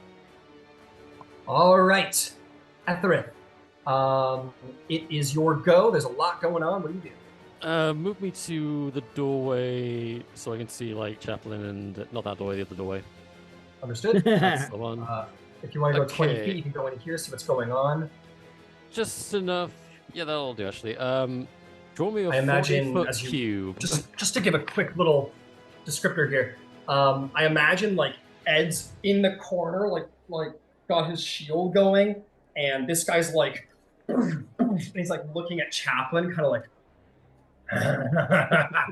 he's smiling at you as he's batting his head off of Ed, and you're you don't know what's going on there after, but there's some kind of Chaplin's up to something. And then this guy held out the window who's trying to catch Shahka. What do? You want a 20-foot cube? 40-foot cube. 40 fuck. Okay. 40-foot cube it is. Okay. Holy fuck. Oh, it's more than enough. Yeah, don't worry too much about the drawing. As long as they're both in range, that's all I would need. They're easily both of them. Yeah. So first of all, for my bonus action, I'm gonna use the new feature, Innate Sorcery. Aha! And yeah. Get it! So Etherith, I don't know, a purplish, witchy aura just kind of appears around him. Hell and yeah. then I'm gonna cast Slow. Give me a Wisdom save. DC 17. DC 17. DC 17 for Slow. Okay, the guy who's accosting Ed, I gotta roll to see which one succeeds and which one fails, in all fairness. One succeeds, one fails. I'm gonna say that the guy attacking Ed is odds. He will be slowed. So this guy who's let's just go. And then this guy out the window is still he's still at full speed. Luckily, the guy who's I guess he's slowed and charmed now. Wow. Yeah. I'm not even a relevant part of this combat anymore. Okay, well, as far as my actions go, that's all I've got. You guys, I gotta flavor this because ever since I read it, I've been excited about this feature. You see Etherith come into the room and sort of like, because this is fully going Super Saiyan, if we're being honest. This is fully like, Yeah. but this is witchy for Etherith. So we'll say Etherith comes around the corner and you see all of this like purplish smoke begin to sort of like fall out from the brim of Etherith's hat and around, creating like this veil of smoke that's sort of like, it's only like an instance of veil. And then kind of like becomes this like blackish, purplish smoke, like black ice, not black ice, whatever, like a little bit of like mist just around Etherith's feet, and sort of like as he moves his hands up to cast spells, some of the mist moves up like he's a puppeteer or something, and sort of puppets the mist, the moonlight, and then splays this like beam of like purplish moonlight like around the room that sort of flashes, and then this one guy is slowed as he's held. Very cool, Etherith. And that will be my turn. Very cool. Okay, this guy, I think he's still gonna keep pounding on you, Ed. He doesn't really, you know. Isn't he charmed? He's charmed by Chaplain. Can't Oh. Chaplain. Just so we'll be very clear about the rules of charming, because it is important. Charmed creatures can't attack the charmer or target the charmful with harmful abilities or magical effects, and the charmer's advantage on ability checks to interact socially. Got it. And I believe I do like the new rule set for how social things work, and I've tried to do it this way anyway. Is that if you have something quick to say, that's just like a free action, you're good. If you're trying to like convince someone to do something or do something a little more active, that is an action. So at this time, he's charmed by Chaplain, but is still just dick. So Ed, he's going to attack you twice. Oh no, he's not, because he's charmed. Only one attack. He's only got one attack. He's slow, so he is going to just like. He's just going to take like turn around at you and like in slow motion, kind of like through your shield and try and bite. You will attack recklessly.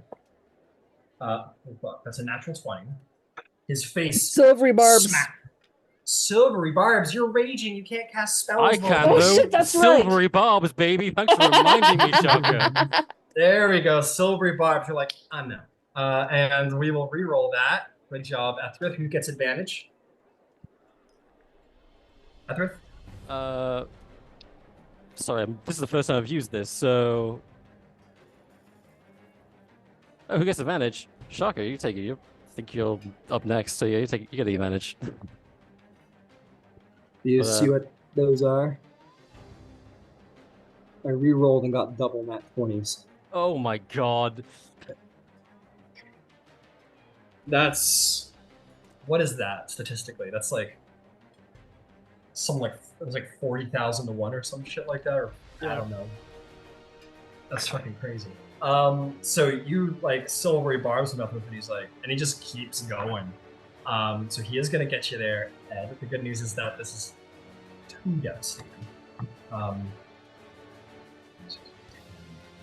You're gonna take 22 points of piercing damage. He like bites down on Ed, and Etherith with your silvery barbs, but you're like, no, put him down. He kind of like, with like Ed in his mouth, and it drops Ed on the floor. And that will be that guy. This one is still grappled by Shahka. What's he gonna do? I think it turns around and sees what's happening in the room. And he is going to...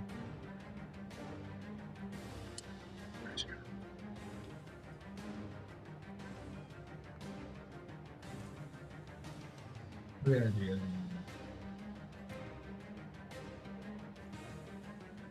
Man, grapple sucks.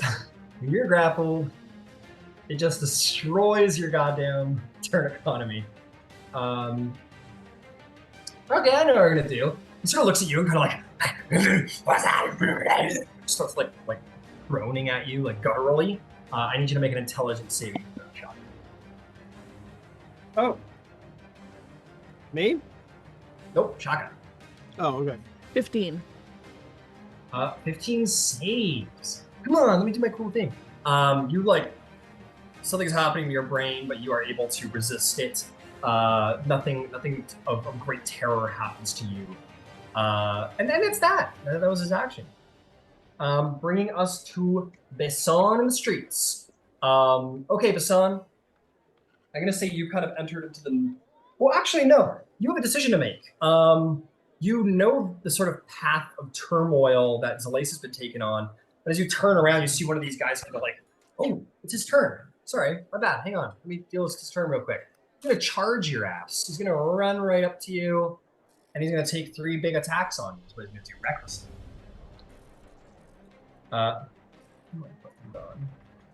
That's another natural 20. This is only a fist, so this shouldn't be too bad. That's going to be 16 bludgeoning damage, Bisan. You weren't expecting he just cracks you in the back of the head. You weren't focused in that moment. It's going to come at you again with another fist. Yep. That's going to be 14 to hit, which I don't believe will do the job. And lastly, there's going to be a bite. That is going to be a 25 to hit. La la la la la la. All right, it hits. Hits. That's going to be. It's going to be 16 points of piercing damage. He bites down hard onto your shoulder, and as you sort of like bat him away in that second Bisan, he's wide open. And you remember your training with the commandant, where he's taught you that like, despite how much you might want to swing hard, it's good to like keep your weapon center. This guy was never taught this lesson. He may be like a fucking savage in battle, but he leaves himself very wide open. You have advantage on all attacks against him this turn. Oh, good. I love that. Let me just check something out real quick. La la la la. What are my bonus actions? Because what did I use? I used my action surge. That's what I used. Yeah. You did use your action surge, yes. I didn't mark it off. I was silly. Okay. I'm just wanting to make sure that's managed. Okay. I am using my Sunblade. It's gonna be very, very obvious out here in the open. Some kid in the corner goes, whoa. 425. Hell yeah, that'll hit. Okay, so that is 14 points of damage. And that will hurt just fine because that's radiant. Yes, it is. Go in for that second attack. All right. And that is a dirty 20. Oh yeah. I'll hit. For 13 points. And I'm going to Psi empower this strike. Okay. Throw some psychic in there. Because honestly, this dude's just being kind of rude. Mark that off, and then we have here it is. For another 2 more points of psychic damage on top of it. How much, sorry? 2. Force. I'm sorry. Force. 2 points of force damage. 4. Hey. Okay, fantastic. You sort of turn around and cut him twice. And he kind of holds back and sort of like groans. He kind of holds himself like in pain. And this guy's bloody. You get a number on him with that series of attacks. Is there anything else you'd like to do? Bonus action movement. Yeah, I'm my second win is a bonus action, I think, yes? Yep. Cool, let's go ahead and do that now. Because fair enough. Mother wow. That was a lot, actually. Okay, so that's not bad. So I'm going to add 5 plus 7. So I'm gonna add 12 to the 32 that I lost. Fantastic. And that's it for me. And that's it. Fantastic. Shahka, you got this guy held. He is trying to get away, but you won't let him. What is the plan? All right. Is he too big to fit out the window? Like completely? Like, can I get him stuck in the window? I mean, not if you mean like if you want to try and mechanically restrain him in the window, like you want to like Looney Tunes, like get him like stuck in the window like that. No, okay. He pulled on me, so I'm gonna, while grappling him, can I punch him? Or can I just grapple? You can punch him. You have to use one hand to grapple, the other hand's free to do whatever you want. Let's punch him in the face. All right, that'll be an unarmed strike, please. And Yep. you may do that at advantage if you attack recklessly. Okay. Because you're Crit fish. second Oh, level? that is a 19 plus 8. So 27 to hit. 27 will hit. You are going to do just base punch damage unless you have a special feature for that. That's a full 6. Okay, hang on. Hang on a second. Damn. Good job. Yeah, you're strong. You're like, it looks like a little confused. You just like sucker punched him in the face. Yeah, I'm just and he'll kind of take the just damage. gonna hold him in the window. Okay. All right, fantastic. That'll bring us to Ed Jord. Ed, your shield finally like shatters after that last attack. This guy's like really not that focused on you. He's more looking at like Chaplin, like kind of like I don't know. He's acting a little weird. He's moving real slow. What do you do? Otto is gonna step to like a corner there. Okay. And he is going to take range at the guy beating on his homie, dude. He's gonna take aim on that guy. Got it. This is 2024 charm person, Chaplin, just to be clear. Yes. Cool. Just double checking. Go for it. Go for it. Yeah, I mean, like I know mechanical probably not the best movement, but he's beating the fuck up in his homie. That's fair. That's perfectly fair. That's a nat 20 for that. Hey, very cool. While he's not looking at you, you fucking blast him in the stomach, man. Go ahead and roll your damage. So it's 2d8 for 8 plus 3, 11. And would it get 16 for the other one? Is that how the crits work? Yes. Just take it's 2 set of dice, one's perfect. So yeah, because it's 2d8, 16 16 11, plus 11. 27 whopping points of damage. You blast this guy, and he hits the wall behind him as there's like this like eldritch steam that comes off his chest. And he like spits this black blood on the floor. So I thought with Otto stepping in the corner there, would it kind of push him like I wanted to try and push him 5 feet off of Ed. If that was possible. Like the force can Ed can try and do the shove action, but that's not what your bolt actually does. Like I'm flavoring it for you, but he doesn't. Okay, no worries. And on my Ed as an action, can I take I'm just gonna hit him with a firebolt. A firebolt. All right. Disadvantage because he's in melee range with you, but yes, go ahead. Does let me see if okay, I can't fire him. It doesn't do it. Alrighty. Oh, well, it'll be a straight roll because he attacked recklessly, and your disadvantage and advantage will cancel out. Okay, cool. Yeah. He also has a -2 to his AC. That's right. He has a -2 to his AC. Thank you. And I got a 14 plus 7 for a 21. 21 will hit. Roll me some damage. All right, 2d10 plus. Last time I didn't use the extra d8 that arcane firearm gives me. That was my bad. So I'll use it this time. And that is 7 plus 6 plus 4. 17. 17. That will be reduced to 8 damage as you like point blank, like point at the side of his head and fire. You just kind of like in the wake of the forceful, he's like looking at Otto like angrily, and you like point blank or like dodge this. And you like shoot him in the head. He kind of goes ah, and like pretty much ignores you. He takes the damage, and you can see like a little burn mark, but he is resistant to fire. And I'll be willing to take this as I try and get the fuck away from this guy. Okay. Where are you running Use to? my movement. Yeah. Where are you running And to?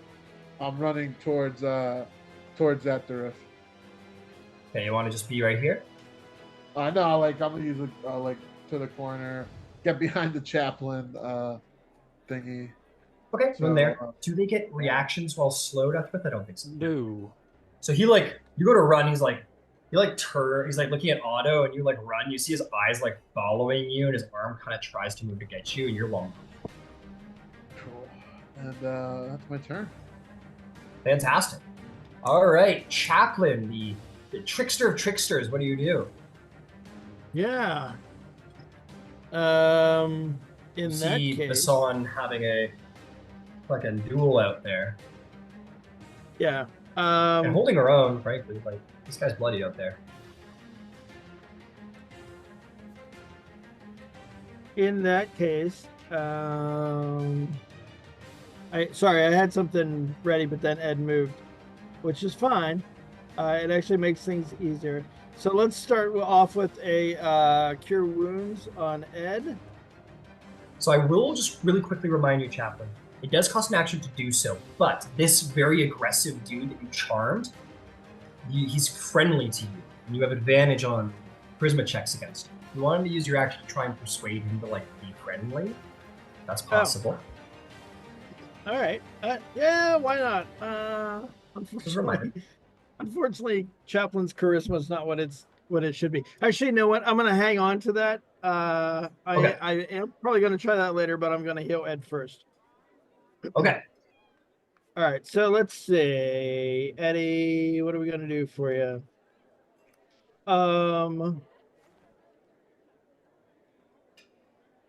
Let's do a 3rd level cure wounds on Ed. Okay. Fantastic. Oh, and you got those 2024 heals, don't I do. Damn. 31 points of healing for Ed. Holy shit! God damn! Fuck me! Woo! I feel better. And then, no. Let's What is this see. power, Chop? Where I does have this power come movement. I have movement, and I have a bonus action. Nobody else is injured, right? Shahka seems okay from out here. Yeah, Shahka's okay right now. Oh, Bisan. Yeah, Oh, no. Chaplain looking Okay. over, he's like, yeah, heal Ed. I'm just watching this fight in the street.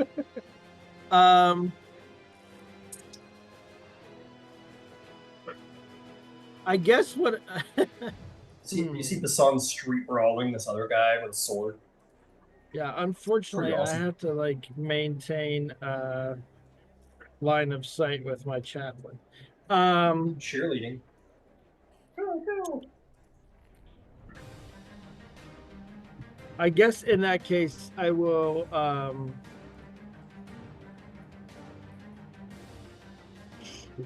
okay. All right, here's what I'm going to do. Ready? All right, Move. ready. I'm going to move the chaplain 5 feet. That uses my bonus action, but it also allows me to swap places with him. I'm going to swap places with him again. Okay. See what you do now. Okay. You just swap places again. And then chaplain, the real chaplain, the real Slim Shady, is going to walk to the window so that he can to this open window, so that he can see out as much as possible while still seeing in the room. Okay. You like All right. grab onto it, your little feet dangle, and you're like looking out the window. So All right. okay, so that is action, bonus action, and movement. That's it for this turn. I like this new Kickstarter already. Holy moly, Chaplain. No Glitter Gold was like, him. I like him. Extra healing for you. Incredible. Zalace, things have gotten very interesting where you are. You are in darkness. Not terrible, terrible darkness. There is like torchlight. And you find that this creature who's got you in hand, he has you in hand, and he's gonna kind of like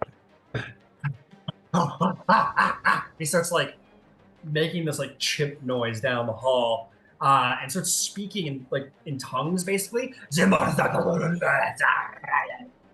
like down the hall. You're like, what the fuck is going on?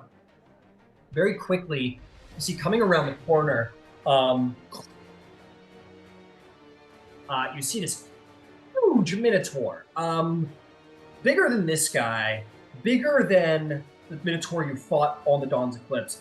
This guy's like 10 feet tall. He is a fucking huge minotaur. Comes around the corner. He has a chainmail halberd, which is basically like a chainmail shirt and then like a plate around his belly, and then like a chain skirt going down to about his knees. His hooves are like this big, like a giant warhorse hoof. He has across his back this bearded great axe. So 2 heads, one larger than the other, blood stained on either side, like an executioner's axe. His eyes are like glowing red, and there's like active fire at the edges of his nostril, and as he breathes, it kind of sort of flares as he comes around the corner. He's got metal bracers, earrings, and he kind of comes around the corner, looks at Zalace and this dude who's been, you've been fighting, and he kind of goes, they start speaking to each other in tongues. So it's like, and the Minotaur goes, the guy like tosses you across the room to the Minotaur. You let him like grapple you out of the air? No? Are you muted? No, I'll try and dodge it if I can. Okay. Make me an acrobatics or athletics check because he's trying to like catch you out of the air. 22. 22. 24. You go for this like matrix, like fucking spin. It's beautiful and graceful. And he just he grabs you. At first you like jump off of his hand. And you're like, fuck yeah, I got him. And then he just like ruthlessly just goes boom, like you're a fly on the wall, and like smashes his hand into the wall, catches you against the wall. And you're like, blasts the wind out of you. He like scrapes you off until he has like you around the body like this. And sort of like from his nose, like some flame. He's gonna turn down the labyrinth and start making his way through like an infinite series of like labyrinth corridors, lefts and rights and turns, the likes of which you don't understand. Is there anything else you'd like to do as this like Minotaur's got you and starts taking you down the halls? Anything else you'd like to do? You did.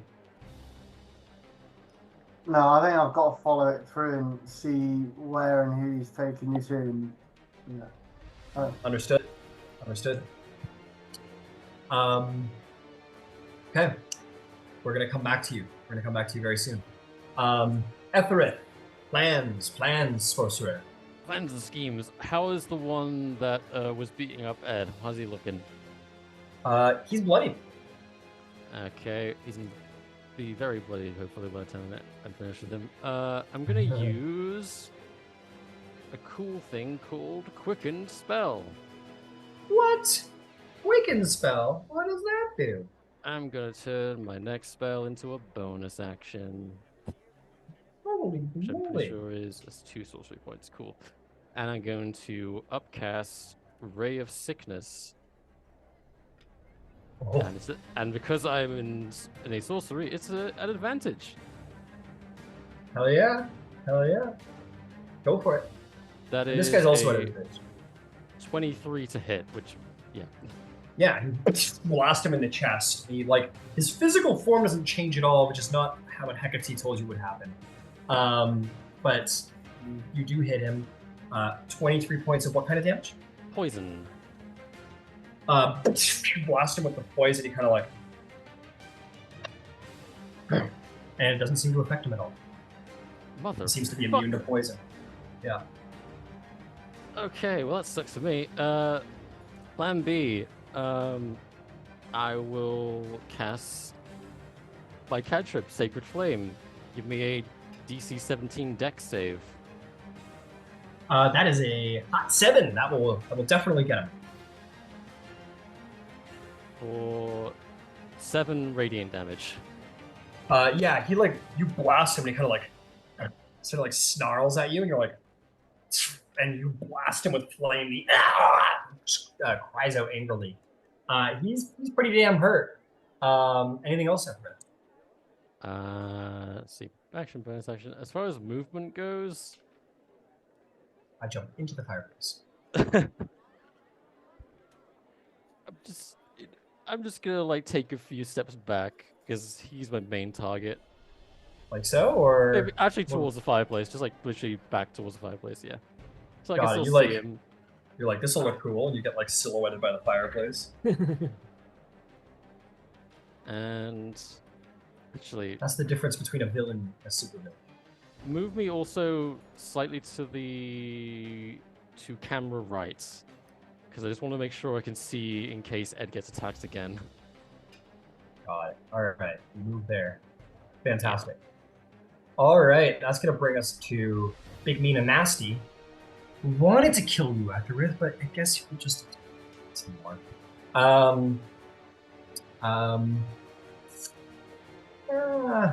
Who's he go? We'll deal with this guy first. I think he's just really mad at Shahka, and it's just gonna start pummeling Shahka a little more. You look, sucker punched him in the face. Now he's gonna sucker punch you in the face. That's gonna be 15 to hit. It hits. That hits. You like. He goes bam, and you're like, oh fuck. That is going to be 7 bludgeoning damage, reduced to 3 because you're raging. He is going to attack again with another punch. That is going to be 25 to hit. Yep. For 8, reduced to 4 bludgeoning damage because you are raging. And then he's going to try and bite you. So that's pleasant. 24 to hit. For 7, reduced to 3 piercing damage. He only nicks you this time. It's just Shahka and this guy just punching each other in the face, and neither one being terribly phased by the interaction.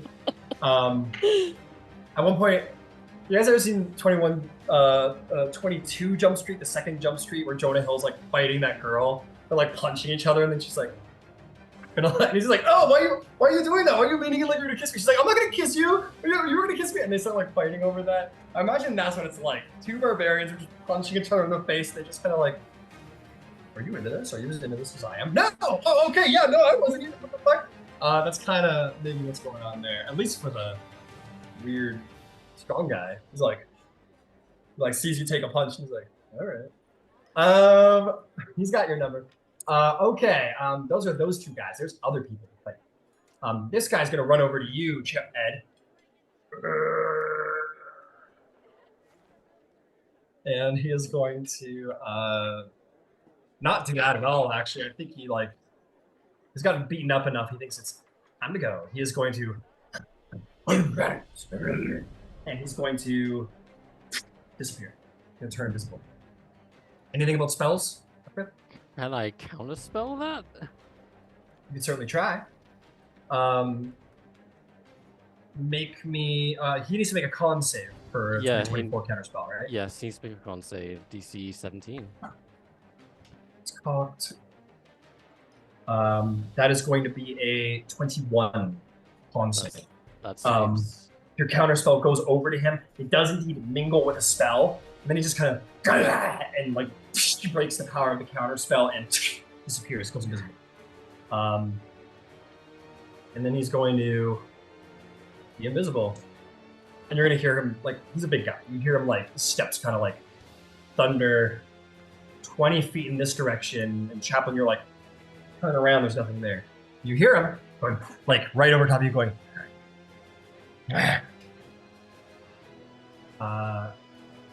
meanwhile, out in the streets, super arcane flavors over here. There's a fucking street fight going on. All right, Bisan, here we go. He's coming for you. Punch. 26 to hit.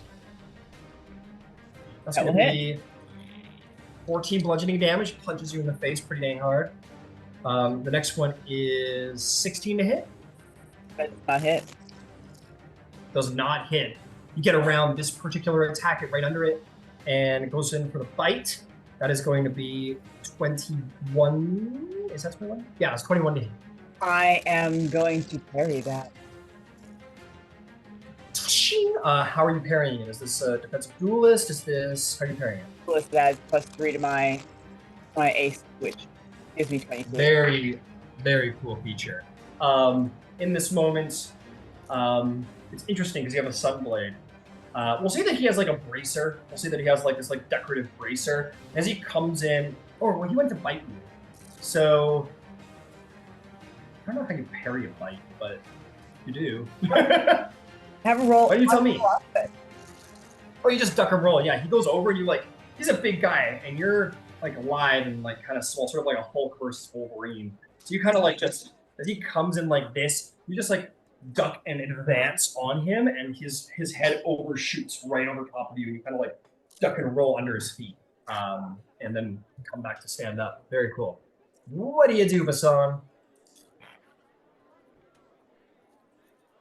Take a little moment to wish I had a rogue because I'd be in the backstabbing position, but I'm not. So I'm a hidden flash. All right. If only Zalace were here. Our good friend Zalace. Was he attacking me recklessly? You bet he was. I love that for me. I do. They don't do anything just pure wreckful. Only reckless. All right, so that is a 20. No, not 20. Yes, you'll hit. 25. You'll hit. 20 plus you'll hit. At this level? Yeah, you hit. That was a 12. I'm going to go ahead and add this. Put a point of psionic stuff on it. Hell yeah. Psionic stuff.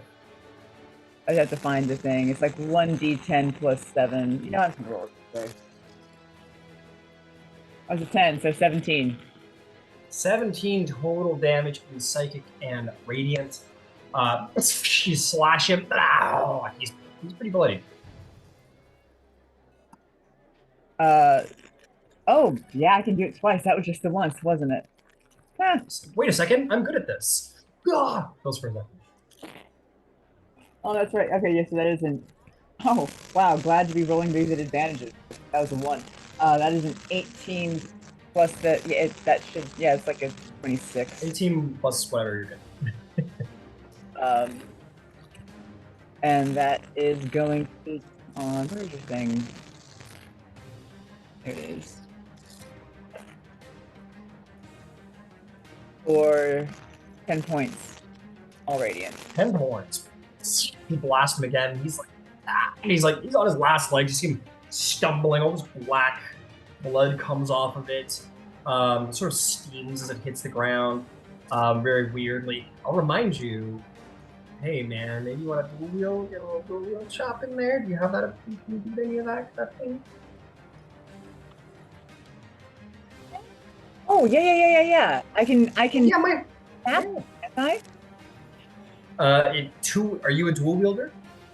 Well, no, I'm not a dual wielder anymore. Anymore? No. Like, do you have the dual wielder feat?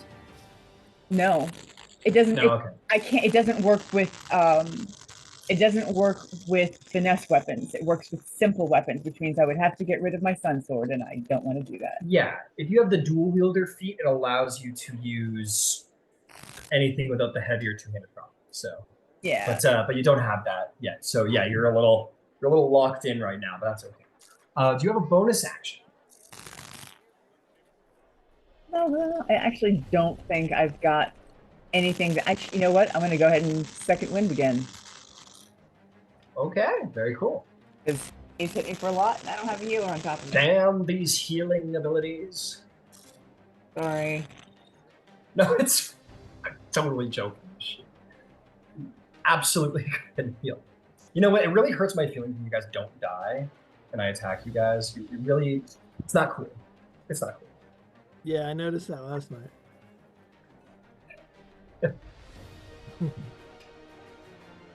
That's I'm good. I'm here. Okay, sweet. That's that. Shahka, you got man in the window. Okay.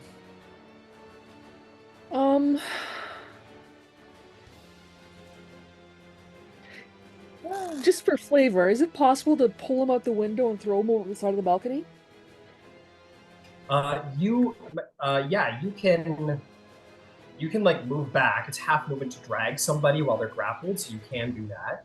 Okay. You can go like either here or here. You certainly would have the speed to do so, and then you can use your attack to try and shove him off the balcony. Let's do that. Okay, you drag him through. He actually doesn't like resist you too hard. Like he does a little like make your life difficult, but he like kind of clambers out the window with like an unusual dexterity. You drag him over to here, and then you like take his arm and like try and do like one of those and try and throw him off your back. Go ahead and make me an athletics check at advantage, because you are angry. 29. That more than beats what he had. You hear someone off the side go, "Watch out! Watch out! Watch out!" And then Shahka just like sack of potatoes, just turns around and like throws the guy off the back, and he's gonna fall down there. I'm gonna make a little check to see if he lands on his feet or not. You throw him off of your back down to here, and he will boom land on his feet, kind of look up at you angrily. All right, and I'm going to jump down after him and try to land on him, like land on his face with my feet. You want to try and like kick him in the face as you're going down? Yeah. Yeah, you're out of attacks, I believe. Damn. That was an attack to shove it. Yeah.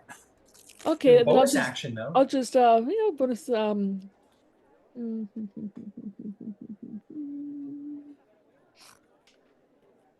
my bonus action, I'm going to take my bardic inspiration and I'm going to say to Ed, "Hey Ed, show me how well you can shoot." Where the fuck's that coming from? I haven't seen Shahka all fight. What is your... It's a D6, right? It is a D6, yes. Fantastic. Ed, you have a D6 that you can add to any ability check, attack, or saving throw over the next 10 minutes. You can only do it once then. But I can jump down still, right? You can still jump down. You certainly got the speed. Okay, I'll jump down beside him. Okay, jump down beside him. Land right here. Make me an athletics check at advantage, just to like land without hurting yourself. I have those boots that allow me to jump and land from 30 feet in a cool superhero pose. Oh yeah, I gave those to you, didn't I? Yeah. Yeah, you like jump off and like you guys see like almost comically, you see Shahka jump into the air. You're like almost like a Crash Bandicoot jump, and like does like and like lands down, and then there's like a little it's like sound from the world, and Shahka lands without issue. Right. Well done. All right, Shahka, that's your turn. That's gonna bring us to Ed. What do you do, Ed? There's something loud in the room, but the bad guys are clearing out. So Ed's kind of like, he's got that like sci-fi shooter pose going. Chaplain, do you feel it near you? Is he there?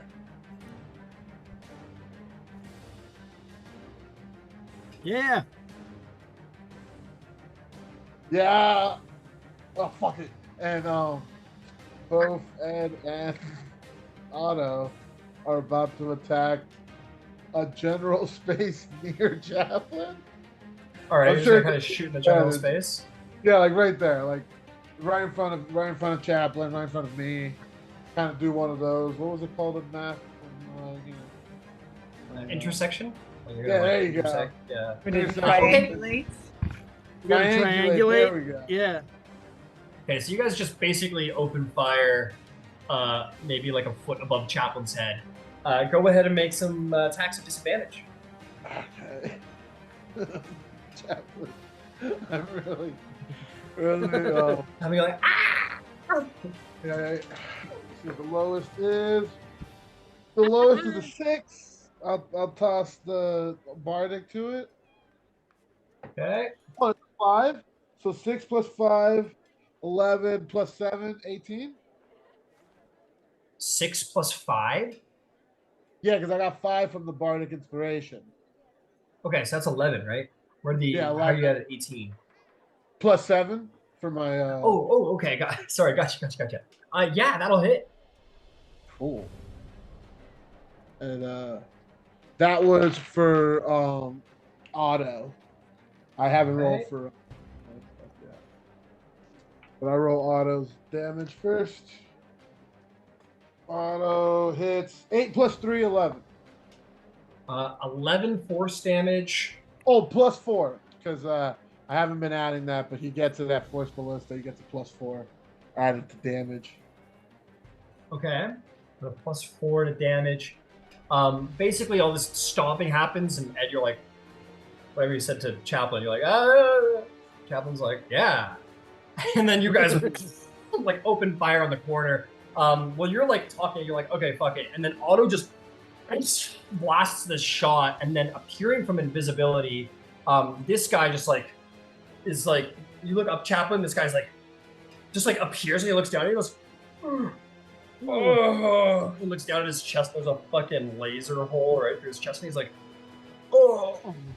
And he like caresses your face. and then he falls over dead.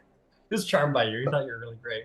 He's like, you were really precious to me. And then he falls. And he falls over dead. As he falls over dead, a quick succession of things are going to happen. You're going to see like orange hair sprout from his body, and his size is going to like increase immensely, and then he's going to burst into like ashen flame and disappear. Whoa!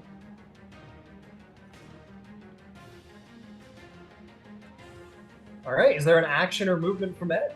Oh yeah, because now do I since Otto's hit, I still have my firebolt, yeah? Yeah, you still have your action, you still have your movement. Cool. So I'm gonna move towards the open windows. Open windows. Climb over that. Okay. 10, you move here. 30. You're gonna be 20 feet to here.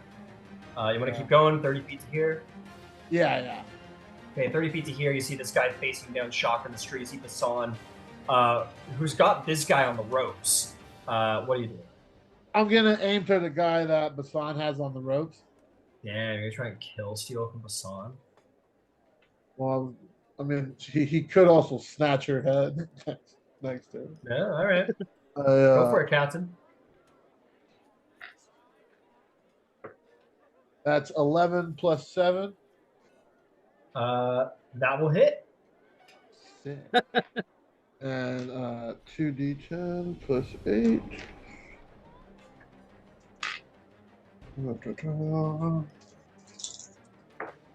So that is a 3 plus 8 plus 4.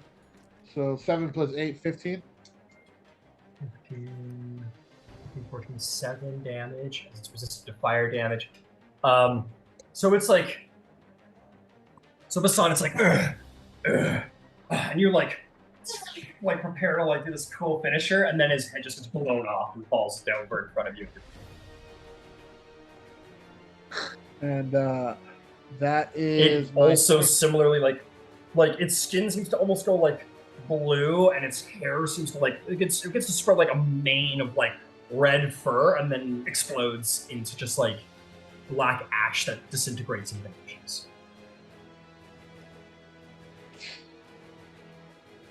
Well, you guys can double team the other guy next turn. So, I'm sorry. I wanted to be efficient. And that's my turn. Okay. The chaplain. Chaplain, what do you do? Yeah. That's So a party foul, get it? the duplicity is going to move 30 feet down toward where the one is fighting with Shahka. Okay, does he just like move through shit? Or does he have to like actually walk downstairs instead? He doesn't have to. I don't let him just fly around in the air. It doesn't really say, but he doesn't. It also doesn't say he has to be on the ground. So I assume he can just move through shit, or like, Okay. I guess moving it downward motion without taking falling damage, right? Right. So where do you want to put him on the ground? I'm gonna put him within melee range.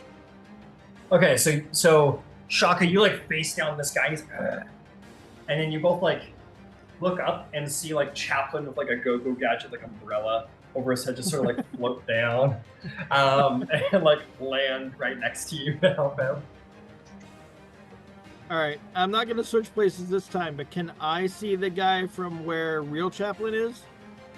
Not that guy. No, that's a no-go, my friend. But you could hop out and yeah. Let me hop out then. Let me hop out. Okay, you hop out. That's 10 feet to there. 15 feet will get you here, and you can see him just barely like through the steps and through all the wood and everything. You can just kind of barely see him. As long as he's a creature I can see. Yeah, you can see him. All right. So then I'm gonna go ahead and hit him with the old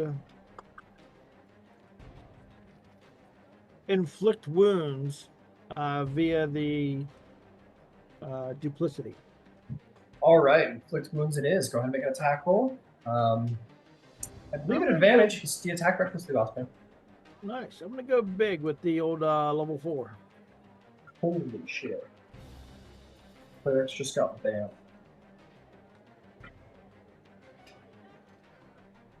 $28 points of damage.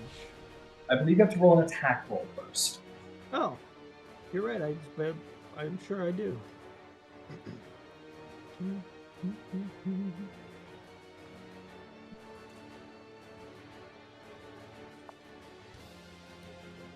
Oh no! Do I have anything to... Oh yeah. Alright, I'm going to use inspiration to reroll that. Alright.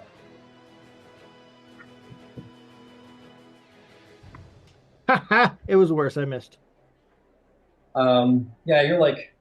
He's like, the fuck? And you just can't quite get your hand on him, unfortunately. Is there anything else, Chaplain? No, that's action, movement, and bonus action, so I'm good. Okay. I want to get this guy over with so we can get to Zalace, because we're gonna deal with you in a second here to Zalace. We're just gonna finish this guy off really quick. I hope you don't mind. You're gonna get all the love you deserve. Etherith, what do you want to do? I'm so far away. Run, little man, run. I'm just gonna run to the door. How far is that?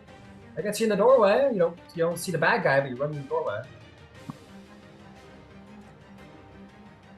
I'm gonna like action dash just so I can like get at least onto the balcony so I can actually see him.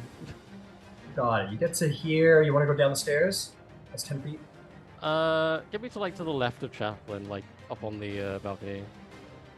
Okay, fantastic. That's 15. You got 15 to spare and a bonus action. You still can't. You can see him very faltering. I mean, further to the left, like the other side of Chaplain.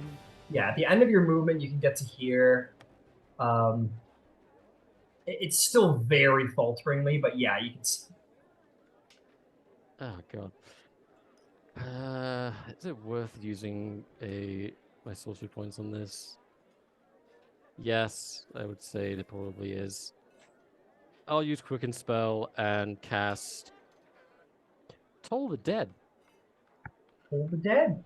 All right, con save, I Wisdom. believe, yeah? Wisdom save. Oh, wisdom save, gotcha. That is going to be a 19. Jesus Save. fucking Christ. I can't catch a break. Yeah, there's nothing. Oh, sorry, man. Yeah, you try to toll the dead on him, but for whatever reason, his will is strong in this moment. Backed into a corner like a feral animal, he is prepared. Yeah, this one doesn't want to die. This one does not want to die, which brings us to his turn. Indeed, he does not want to die. In this moment, he is going to. He's going to twist his hand around to cast a spell. And he is going to go invisible. Going to disappear. And the last you will hear of him is stomping feet disappearing into the crowd. And he is gone. At which point, we're going to leave the aftermath of this battle and find our way under the streets of the Rock Brawl. It is a very Zalace moment here as we're coming towards the end.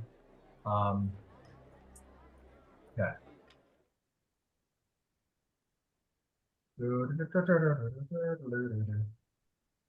Okay. Here we go. And where's my big guy? Okay, Zalace. Making your way down the hall, you come to this flaming pit where you do see like the last archer, dark circles under the eyes, almost like one of these master hunters is like looking like really vexed, almost angry and frustrated, like in true turmoil, like pissed. You also see the warlock that you fought earlier, known as Brucifer. And this great minotaur walks you into the room and kind of like throws you on the floor at his feet as you enter into this space. There are skulls at your feet. There is a great burning pit. And you do see carved into the wall is decorations of minotaurs, of strange scrawlings of a language you don't understand. There is a way out on the other side of the room. You have come to the heart of what you expect to be this cult of Baphomet.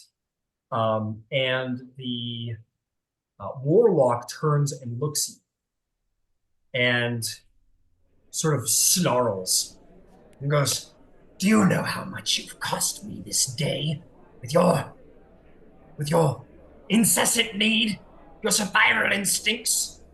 They may be impressive, but you have cost me much. You have cost me my cult, save these two. Why?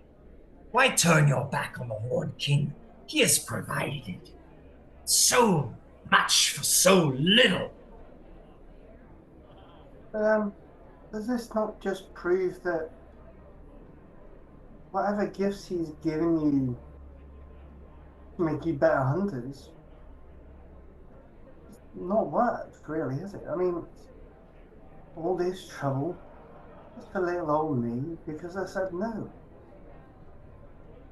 Like you said, you've lost a lot. Just sort of like groans and says, looks around at the other warriors in the room and says, "I will speak this, and I will speak this freely, even before all of you.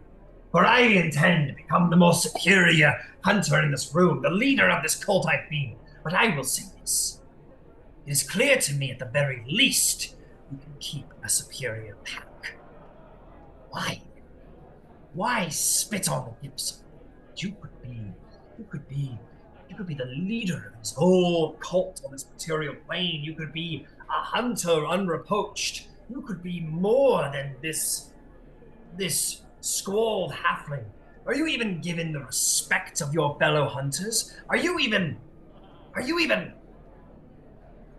You must acknowledge that you could have such potential under the Horned King's guidance. You could have such powers of slaying and craft of the hunter at your beck and call, and you spit on it for what? For what? They have not even come to save you. Oh, I suppose they would have if the big boy that was pretty nimble on his feet. I mean, people would have struggled, but let's put it this way. For all that he could have offered me, for all that I could have, your boss maybe, I don't know, just going around randomly killing people for the sake of it, just for a few powers, be the leader of a cult. I prefer to have my friends. I made some bad. Your friends? Yeah. Those people, your friends? Ugh. You could have friends here, hunters who fight at your side. You call these people friends. You turn your back on Baphomet and they scorn you, regardless, on evil for the sake of their greater good. Are you not a mercenary of the Rock of Brawl? Is it not the purview of everyone here to run across the open frontier of the astral sea to hunt for coin and power and wealth and fame? Do you think you could have these things here and more? At least here you could have fear and respect as opposed to noses in the air. But I will also have a knife at my back at every turn because someone thinks that they're better than me, wants to prove themselves a better hunter. I don't have that on the ship. I don't have that at all. You do. You're lying to yourself, you're lying to me. These guys around here now, each one of them will kill you in a heartbeat just to be the leader. They don't respect you. They don't do that. I've made some bad choices. I made a massive bad choice because I didn't trust someone enough, because I didn't know them well. Now I've got to live with that, and I've got to take the consequences back on that ship for that. I'll make amends as best I can for that. But you guys are nothing. I mean, look at what you've lost just because someone said no. Now, only because you ran away, you're still stood here. If you'd have stayed on the ship, you'd be dead as well. And there'd be none of you left. So where is the gifts that he gave you, and what have they done for you? What is it that Baphomet, Almighty Horn Lord, what's he really done for you? You want to know what is really? I can tell you quite easily. I have great powers at my beck and call. I hunt with the flick of my finger. Eldritch energy courses through me. I can curse those I wish, command those to hunt, draw people's minds against each other, lead packs of hunters superior each to any on the frontier. I have become wrath incarnate. I have the power of the Minotaur at my beck and call. I have the rituals to summon demons to fight at my side, and I repeatedly had the respect of worthy hunters. I have wealth, strength, magic, power. What do you have? What has your friends given you? Don't. Let me guess. Friendship. Respect? Can you truly say they have given you respect? Oh, that's given me a purpose. I was nowhere before this. I was just scrubbing around, trying to make a living. Then I was offered a position on a ship. Things have gone a bit awry here and there, and there's a few new people about. But I've got a purpose. We've done some good things. We may have done some bad things. But I have their respect. Do you not think it is the same here? I was a dock worker before this. My purpose was to move boxes. And then I found the Horn Lord, and now I have such power and might. I have purpose to gain for strength. Yes, we have slain innocents. We have done bad things, but we have also killed great evils. You say you have done good, and you have done bad, and you have purpose and companionship.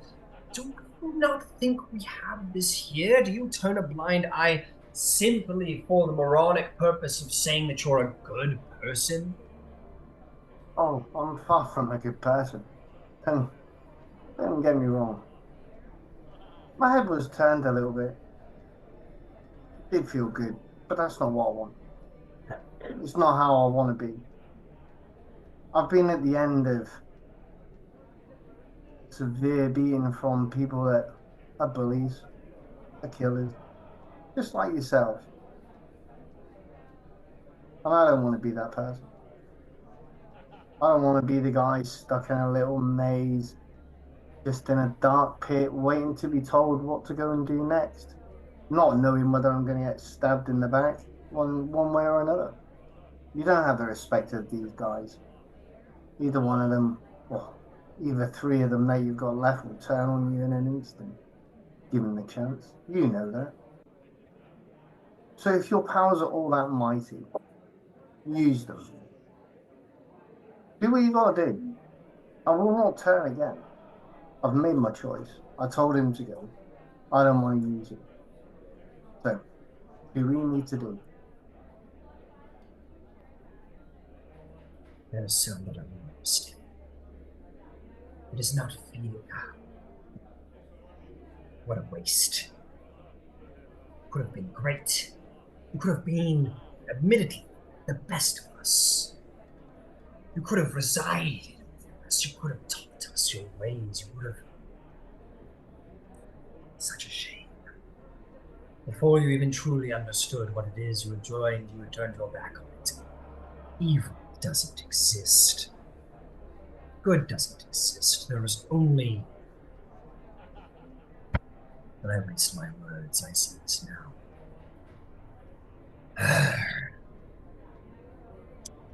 He'll turn to the other warriors and says, I'm sorry, my fellow hunters. The Rock of Brawl is no longer for us. We have harbored here for some time. We must leave this place. Leave this place before others come to kill us. The labyrinth has kept us safe, but it will not forever. We must prepare to leave. And the larger Minotaur says, what do we do with the betrayer? He'll look at you, Zalace. Says, you're wrong about us, and I am prudent. We will leave and go our separate ways. This sect will not cross paths with you again. We're not going to slaughter prey unready to defend itself. But that is not our way. We will leave you be, so long as you will leave us be. Leave only this sect of Baphomet behind, me and my hunters here behind. And we will let you go. And we will see if your friends save you from the labyrinth. Go your path and let us go ours. And we will prove to you that it is not all evil we do here in this mercy. Would you make this deal? I take it that goes for the rest of my friends and my crew. They are not, and that includes Epoxy. And you know that. Make a persuasion check.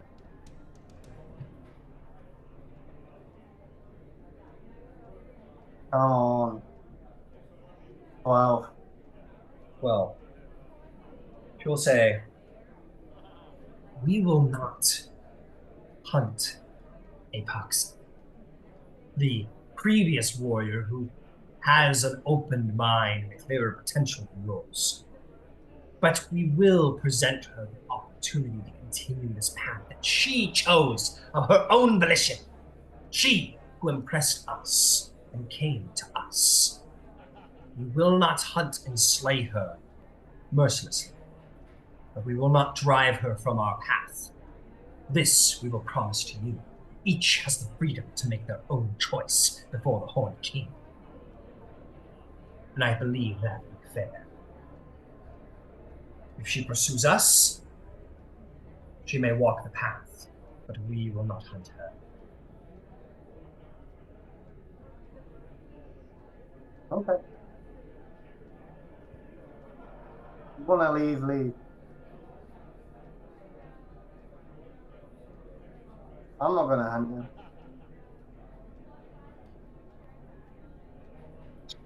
Make a persuasion check. Yep, make a persuasion check. Or let me ask you, make a persuasion check if you mean it. Make a deception check if you have every intention of finding them and slaying them. The 14. 14. Says, very well. Come, my hunters. We will find new prey, grow stronger, but not here. Goodbye, Zalace. Hopefully you've chosen well. And they will turn and they will walk down the opposite path that they brought you into the center of this place for. They will leave. Can I morph into a bat and follow them out of the labyrinth? You certainly can. As they leave, they turn into you turn into a bat. Make me a stealth check as a bat. Do so.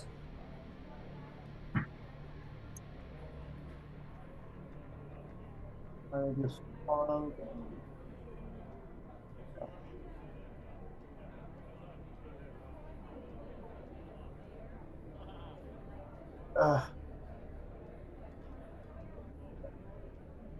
If it helps, I think the cloak has a specification where if you're in dim light or darkness, you get advantage on stealth checks, if I'm not mistaken. sorry, it's been a little while since I used this. Let me just. Yeah, no problem. Just want to help you out. Yeah, it does. It provides advantage.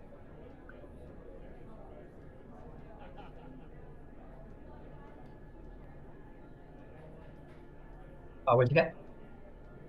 Yeah, sorry, again that.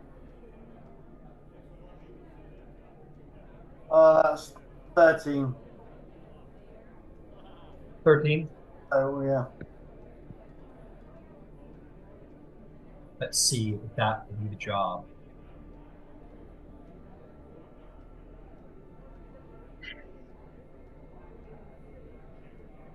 Oh man. Oh man. No. No. These guys are. This is what they do. These guys are hunters. They are very perceptive. 13 will not do the job. I'm gonna try and help you with this though. Make me a. Well, if that isn't working, I would drop the bat form and just fly with a cape because it's all dim light and stuff like that, and then I could use my own stealth instead of the bat. The problem is when you roll, you don't know that you're rolling poorly. Like you don't go to fly and go, "Oh, I'm not going to really succeed on this," you know. But I will help you out here. I want you to make me. I want you to make me a wisdom-based deception check to see if you can fool these people into thinking that you're like actually a bat, and that they might not mind regardless. Wisdom-based deception. So, yeah. So 15 on the dice, so that's a 17 as a wisdom. Yeah, so wisdom check is 17. Okay.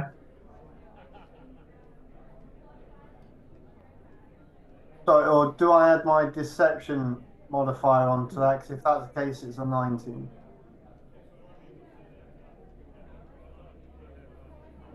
Okay, give me a second.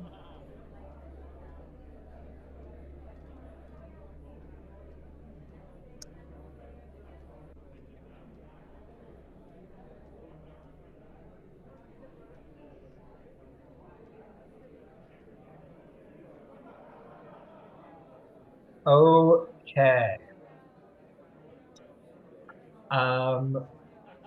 You will, yeah, you will succeed in that regard. They definitely all notice you sort of like squeaking along, following after them, but they will sort of let it go. They seem to just think you perhaps might just be a bat. And as you follow them through the many twists and turns, um, you will follow them to like the back of the labyrinthian. You follow them for like a couple minutes as they take twists and turns and just seem to know exactly where they're going despite it. And they come to this back door where they open this like metal door with a key.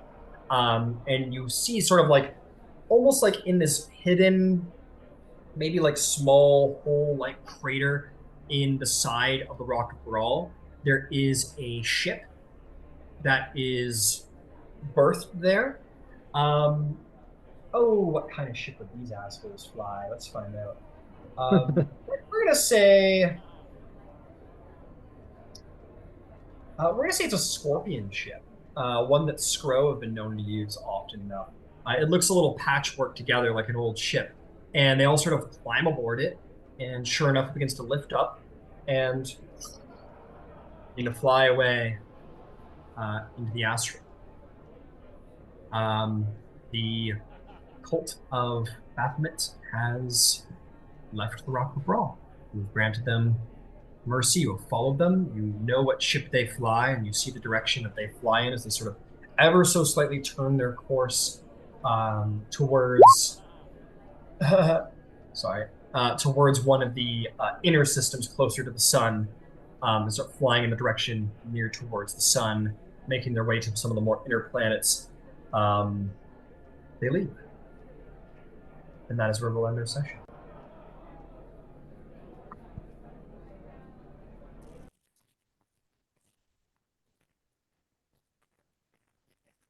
That's fun. Okay. No, thank you. Yeah. Zalace ran the cultists off himself. He didn't need us. Fantastic. Everyone, good job. Oh yeah. Clean the slate, Colt. Very nice. But we will come back to this